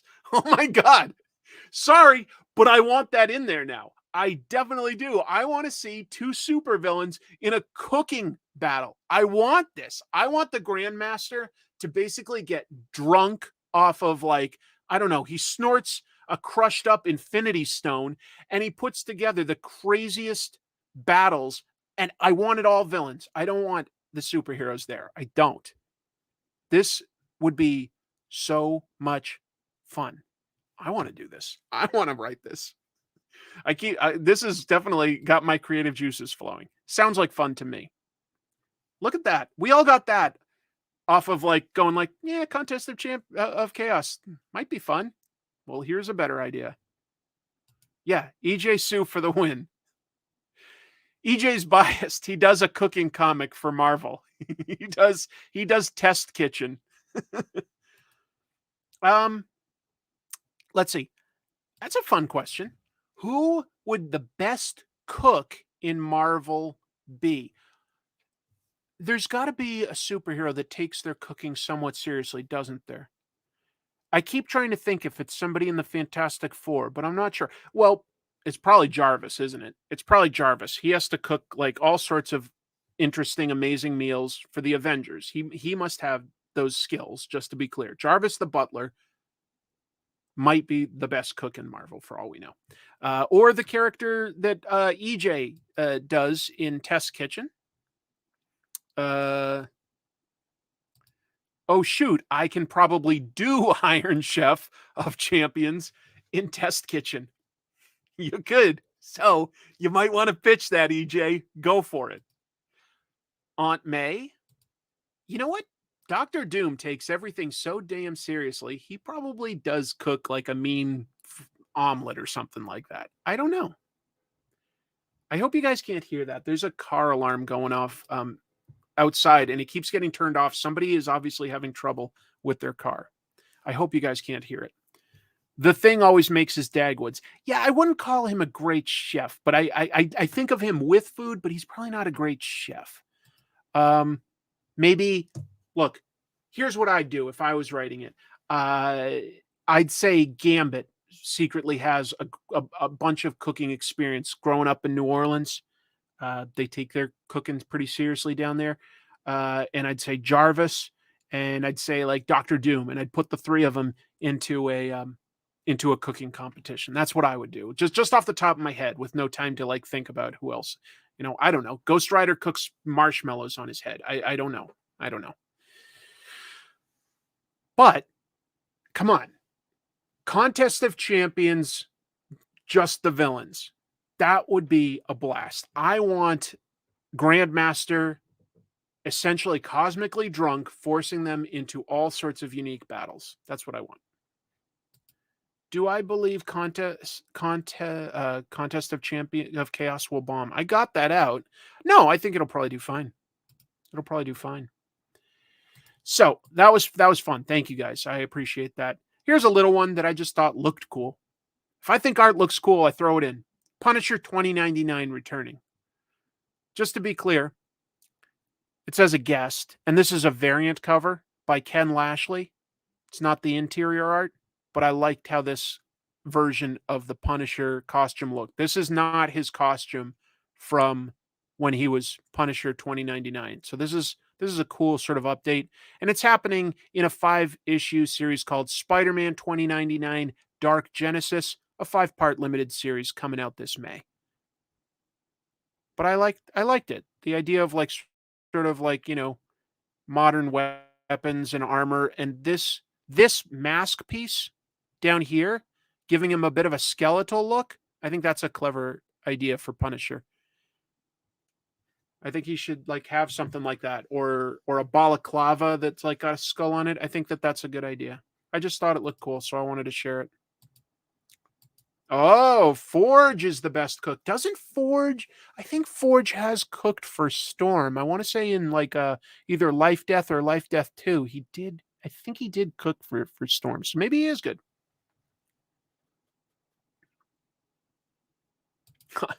I don't know if the Punishment Baton is coming back. No, he's in the story. This is just a variant cover is all. But he's in the story. The mask makes it look like he's a cyborg. Well, maybe he is. I don't know. I don't know. But it just looked fun. Has the right-wing adoption of the Punisher ever been addressed in the comics in any way? Not in the comics. No. Oh, Supreme Omega as compared to Omega Supreme. Thank you for the super chat, by the way. Sincerely appreciate it. On Resurrections, I'm shocked Gwen is still dead. I'm not as shocked. I think it carries more weight that she's dead. I'm surprised that no one is bold, dumb enough to revive her in a dark Red Hood Winter Soldier type. Well, just to be clear,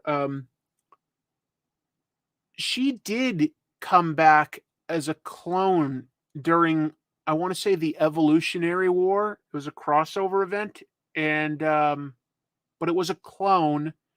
And it was like a clone that had taken over an existing girl's body. It was like not a clone birth from nothing. I think she just went on her merry way. So technically, I think Gwen is sort of out there. But anyway, it's weird. It's hard to explain. And that was back in like 1985 or 86, 87. I don't remember the story very well now.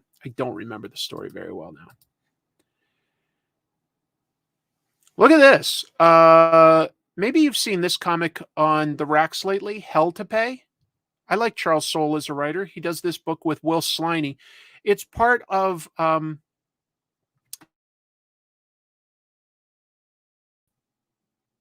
I back? I think that it might be broadcasting away again, but I need to see in the chat whether we actually are. The internet cut out for a minute there. He's back. Okay. Sorry, guys. Look at that. Wow. I appreciate your patience. That was that is, what do we pay for? I pay for the highest bandwidth possibly available, and it still cuts out every once in a while. I'm surprised it's never happened before on one of these live streams. I'll tell you, like, just real quick, one of my goals is at some point, I want to just get a tiny bit of either office or studio space somewhere. And that would give me more space to have sort of a better set with a little more depth, a little better lighting, a little more consistency, and ideally better internet. So someday that's what I'd love to do with the show, is have a little bit of studio space, kind of like another comic tuber out there is Sal from Comic Pop. He rents a little space, and I like how it looks. But yeah, so anyway, my provider cut out for a minute there. Sorry, folks. Let me bring back up where I left off, because we've got a little bit more news to talk about here. Appreciate you folks, though. Seth MacFarlane, yeah, the Family Guy dude, he's going to develop a comic book show, like a live action show based on these comics. And I thought that sounded cool. It's for Peacock. I don't know if I'd subscribe to Peacock for this, to be honest, but I'd be a little tempted. Anyway, here's a description of what it is, if you're not familiar. The Shrouded College, that's what the show would be called. And the Shrouded College series is an interconnected set of 7 adventure horror stories that would be published in comic and graphic novel formats over the next several years. Taken together, the series tells the story of various characters enlisted to become secret agents fighting a supernatural Cold War on the side of the Shrouded College, a down-and-out organization on the edge of destruction. Has anyone read Hell to Pay? Or do you think that that's a good idea? Peacock is free. Not all of their shows are. Not all of their shows are. Yo, Super Chat. Good energy tonight. Fun stream. That's so nice of you, considering we had that outage. That is so nice of you. Thank you.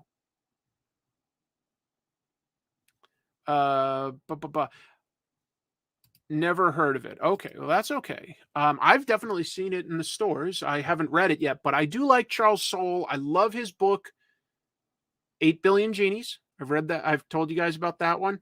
And I think he writes some great Star Wars. He's really, really good at it.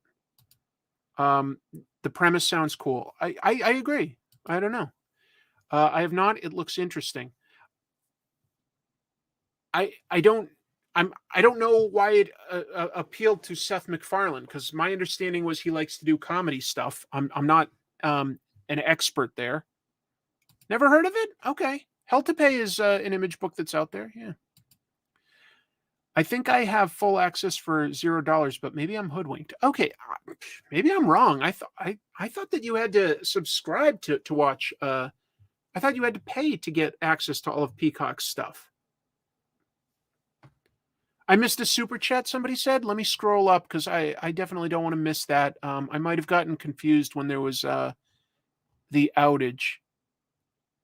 I don't see it. Somebody told me that I missed a super chat from Steve Sorensen. Steve, if I missed it, I'm really sorry. I think I'm missing a portion of chat there. I'm so sorry, buddy. I'm sorry. Oh, you're a Comcast subscriber. So yeah, that's what gives you access to it. That's what gives you access to it. Free for Xfinity customers. I'm not one of those. So that's why I don't have it. I missed a super chat from Steve about the Punisher being popular with cops. Boy, ridiculously so. In fact, I've got a little... if you see the thumbnail for this episode, I put in a funny thing that Mark Brooks had posted of like sort of a right-wing looking guy with the Punisher logo and Dilbert like mashed together. before the outage, he sent one. It must have cut out on my end because of like the delay. I didn't get to see it. I'm really sorry about that, Steve. It went through, but I didn't get to see it. Wait, we are? So we have Peacock? Am I missing? Are there any good shows on Peacock I should be watching, folks? Let me answer that while I look at this super chat by Max Power. Thank you, sir. Or ma'am. Max Power could be anybody. A bit of cash towards the dream then, and I thought I'd recommend the game Ninja Turtles Shredder's Revenge. Chrissy got it for me. I haven't had time to play it, but Chrissy got it for me. Reminds me a bit of the Hellboy game with an indie studio adapting a well-known property. I love Ninja Turtles. When I get time, I'm going to read it. Let's see. I'm intrigued by a new Seth MacFarlane show. Be interesting to see if it's a dramedy or a drama or a comedy. Probably like, well, a little bit of humor. I don't think it's an outright comedy. So yeah, I don't know. Okay, this is what Steve said. Somebody's repeating it for me. Never understood why cops use the Punisher logo because the Punisher always hated the police and it is crucial to his origin. I know. I don't get it either. I don't get it either. Thank you, folks, for helping the super chat info get to me. Thank you so much, Steve. I appreciate it, man. That's nice. You hope it has Peter Griffin in it? I don't watch that show Family Guy. It just, I don't know. The humor and the animation didn't really appeal to me. I don't know. I've heard of the Orville, but no, I haven't watched that. That's like a parody of Star Trek or something. I know my friend Mark Englert loves it. We've got some more news. We've got just a little bit more. This one I'm kind of excited for. Potentially. I like the comic Something is Killing the Children. There we go. That's good. Well, it's being adapted into a Netflix show. Now, we actually knew that before, but the creators that were working on it had sort of moved on, so it was like in a little bit of a limbo space. But Netflix, and we have all talked about how much we trust Netflix, but this is how they hook me. They get me excited by ideas. They've got some creators working on it. The people that made the show Dark, as well as 1899, and I'm going to butcher their names, but Baron Bo Odar and Jantje Friese. I don't know if they're Norwegian or Swedish or what, but they're from, somewhere up there. And I know that their shows were acclaimed. So hopefully they do a good job on something like this. Something is Killing the Children. I didn't put much of a premise in here. Erica Slaughter, she's a monster hunter. But it's darker than, say, Buffy. And she doesn't really have super strength or anything either, which puts her on the back foot a little bit more against the monsters. The monsters tend to come from children's imaginations. Like if children believe in the monsters strong enough and are scared enough, they sort of come into existence in this world. And there are houses that secretly hunt the monsters. They're not great people. Erica has sort of gone off on her own because she doesn't like the people that she works with, but she does still feel an obligation to take out monsters. Anyway, the creators of the comic, James Tynion and Werther Deladera, are going to be executive producers. And I guess Bloom and Netflix have sort of an ongoing relationship. It reminds you of Chainsaw Man. I can see that a little because Chainsaw Man, it sounds like sort of a funny title, right? But Chainsaw Man's pretty dark. It's pretty nihilistic, honestly. It's sort of like that. Yeah, like imaginary monsters. Basically, if somebody like hears about the monster and is scared of it and sort of starts telling their friends about it and stuff, that's sort of manifests it. It's pretty creepy. Yeah, absolutely. High five to James and Werther. You guys get paid. You deserve it. Anybody want beef ramen for dinner? Yes. I've got one more piece of news after this. I would love that. That sounds awesome.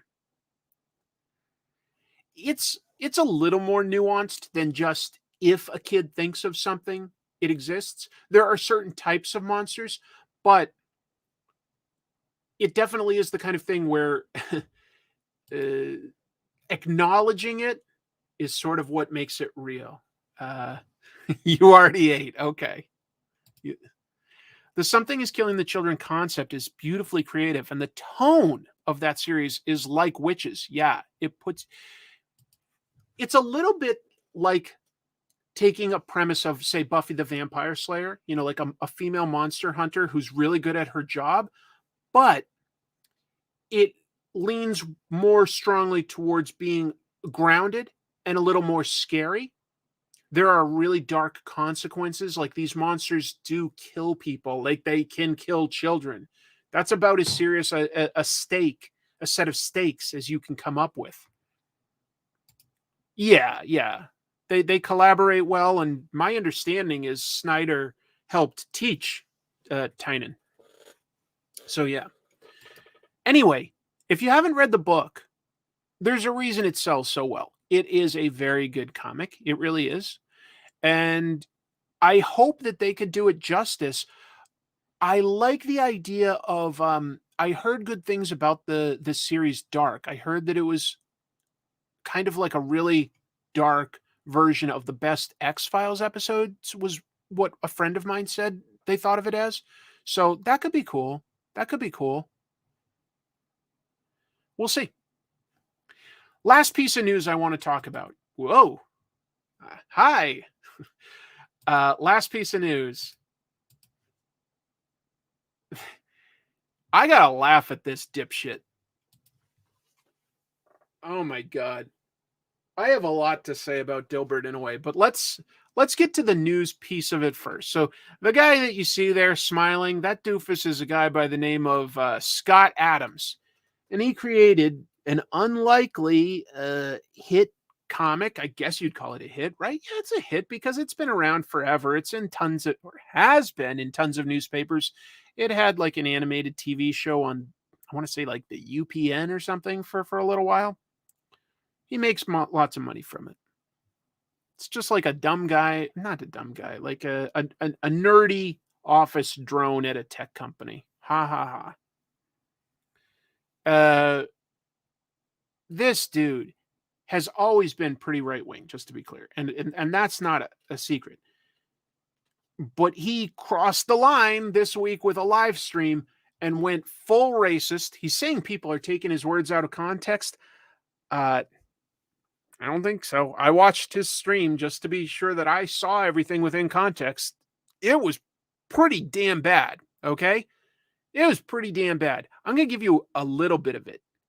He said, these are quotes, okay? I watched it carefully and I wrote this down as a quote. He called black people, quote, a hate group.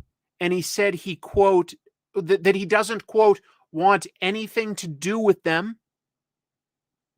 No nuance there. That's what he said. He also said, quote, the best advice I have for white people is to get the hell away from black people. That is what he said. What? That is so far. That is so beyond the pale of what's acceptable. As soon as he said that, hundreds of newspapers started just announcing that they were dropping it. Big papers, USA Today, the New York Times, the Los Angeles Times, they all start like instantly, like within 24 hours, they were all announcing that they dropped it. Within a day, his syndicate, comic strips are usually done through a syndicate. A syndicate sort of like sells your comic strip to different papers and sort of helps with the licensing and stuff like that. His syndicate, Andrews McNeil Universal, they announced formally that they are severing all ties with him. That means his comic is gone from the newspapers. It is gone from Go Comics, the sort of online place where you can read comic strips. All of his books, they're not going to be in print anymore. It's gone. As soon as this news started hitting, people started digging into stuff, and you found so many interesting elements of it. There is a guy on Twitter that talked about how back in the days of AOL Instant Messenger, you could look up AIM. That was like their chat. You could look up the chat names associated with somebody's email with AOL. He looked up Scott Adams' official email, and I literally can't repeat online the names that he had as his instant chat because they used like the N word and stuff like that. And the C word for Asian people. He used these words and like people were like, "Hey, are these your screen names?" And he just said, "No, of course not." Not like, "Oh my God, thank you for bringing this to my attention." Not, "Oh, I've got an explanation," or "No, thank you, I need to look into this." Just like, "No, of course not." But like, come on. It was attached to his email. Um, yeah, Andy, that's huge. His syndicate said, like, look, we're okay with like people having different opinions and different like politics and talking about it and free speech, but we can't stand behind people that are spouting racist rhetoric. So they cut him. That is huge. Career suicide is so right, Rick. He obviously felt too comfortable with how he does these live streams and he talks about super right wing stuff. And you know what? You're allowed to. You can have your politics, but there's always going to be a line. You can say that stuff, but don't be surprised at the consequences. Don't be like, oh my God, there are consequences to my actions. There are huge financial consequences. This guy is done. He is baked. I found the most interesting interview by Berkeley Breathitt. If you don't know him, he had a really great comic strip for a long time called Bloom County. Had the characters like Opus the Penguin and Bill the Cat.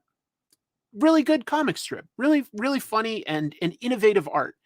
And it was like something like 1987 or 1988. He gave this interview that I was reading yesterday.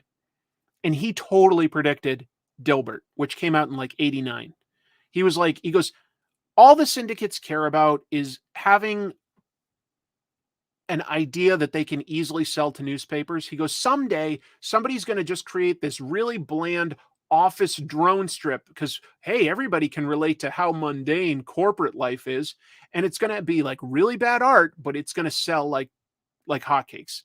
And oh my God, did he predict that basically like 2 years before Dilbert landed?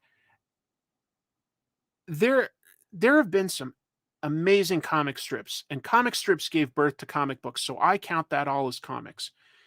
There's not many great ones out there anymore, in my opinion.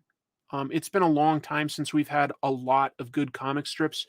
I was lucky enough to still grow up with, say, Calvin and Hobbes. You know, that's a classic that everybody says from my generation. The Far Side.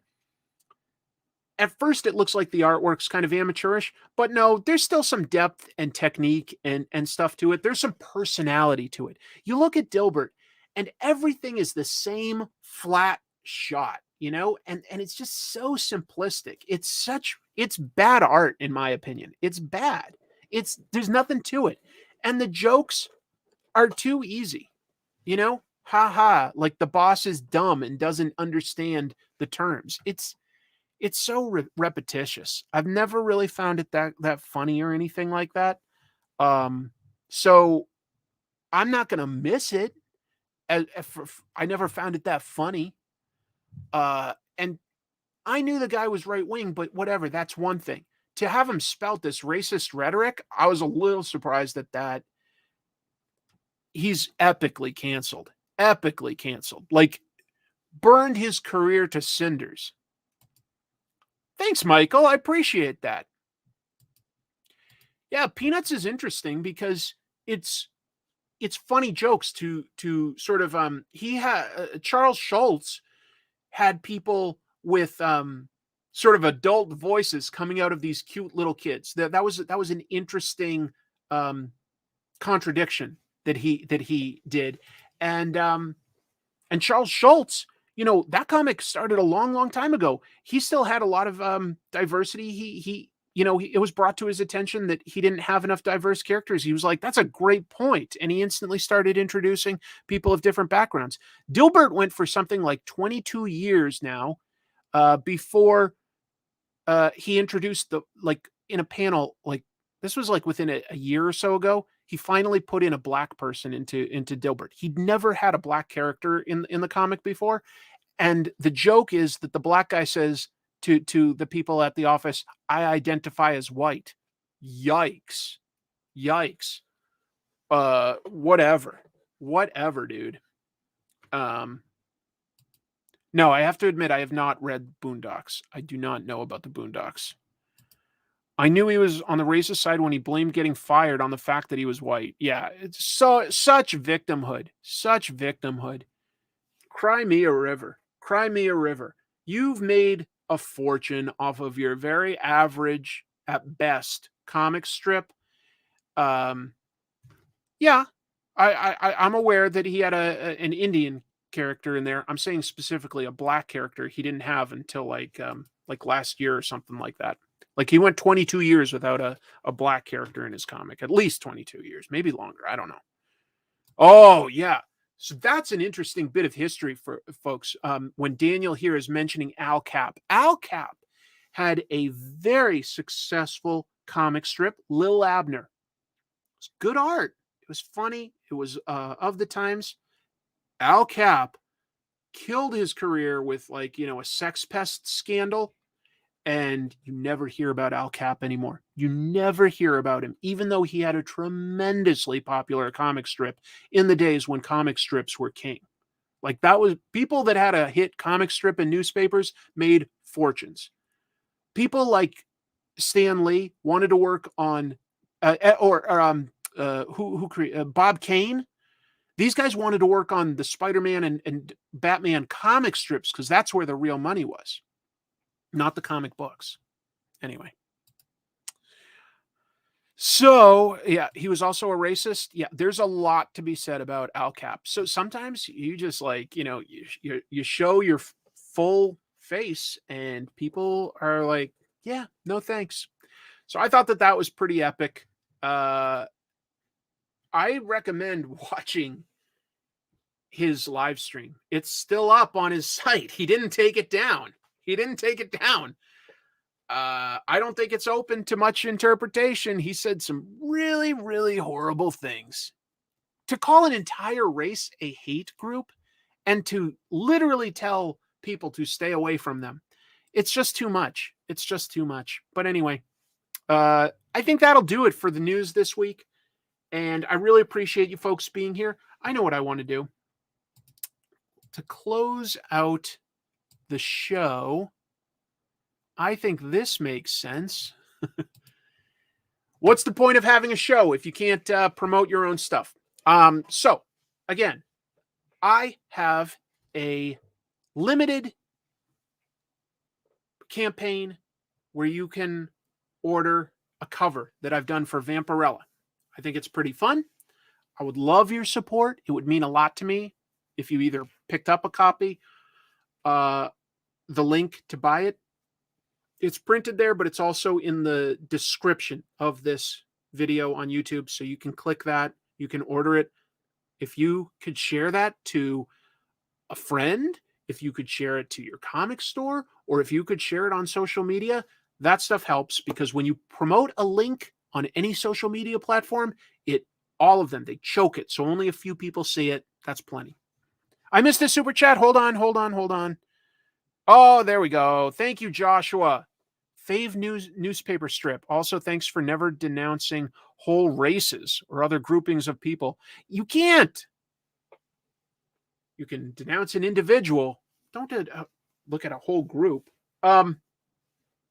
Favorite newspaper strip of all time, it is Calvin and Hobbes. I love Far Side too. Out of what's out there today, I don't pick up the newspaper much anymore, so I don't really see a lot. What is still being made? That's good? Monty sometimes makes me laugh. Used to be Robot Man. That one's still being made, I think. That one's decent. I guess Zitz is okay for its artwork and stuff. The jokes are a little easy, but they're not bad. I don't know. There's nothing I love right now, to be honest. I wish there was. But growing up, Bloom County was another one that I really, really loved. Yeah. So anyway. Oh my God. Yeah. There are some that are so bad. The Lockhorns. I hate that trope of this husband and wife hate each other. It's that's not funny. That's depressing as hell. Anyway, hope you'll consider supporting my super chat. My super chat? No, I was acknowledging the super chat. Hope you'll support my campaign. Again, it's only up for a little while. You should cosplay as Garfield. If it was, it would be hilarious to cosplay on these live streams if it didn't cost that much money. Be like me and buy Chris's cover. Thank you. Yes, I agree.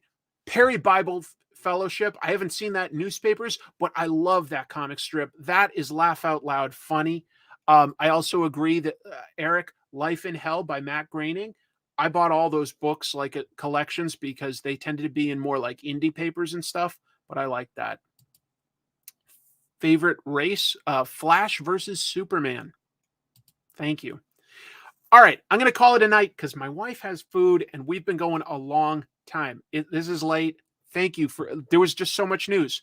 I gotta find a way to cut these down. Thank you folks for being here. It means a lot to me. It's always really, really fun talking with you.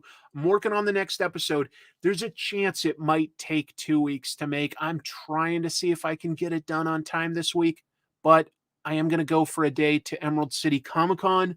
That makes it tricky. It might take 2 weeks to make, but I think it's going to be one of my best ones. I really do. I think it's going to be one of my best ones. Thank you, everybody. Your marching orders are the same as always. Keep reading comics. Double salute, because I love you guys. Take care of each other. Read those comics. Bye.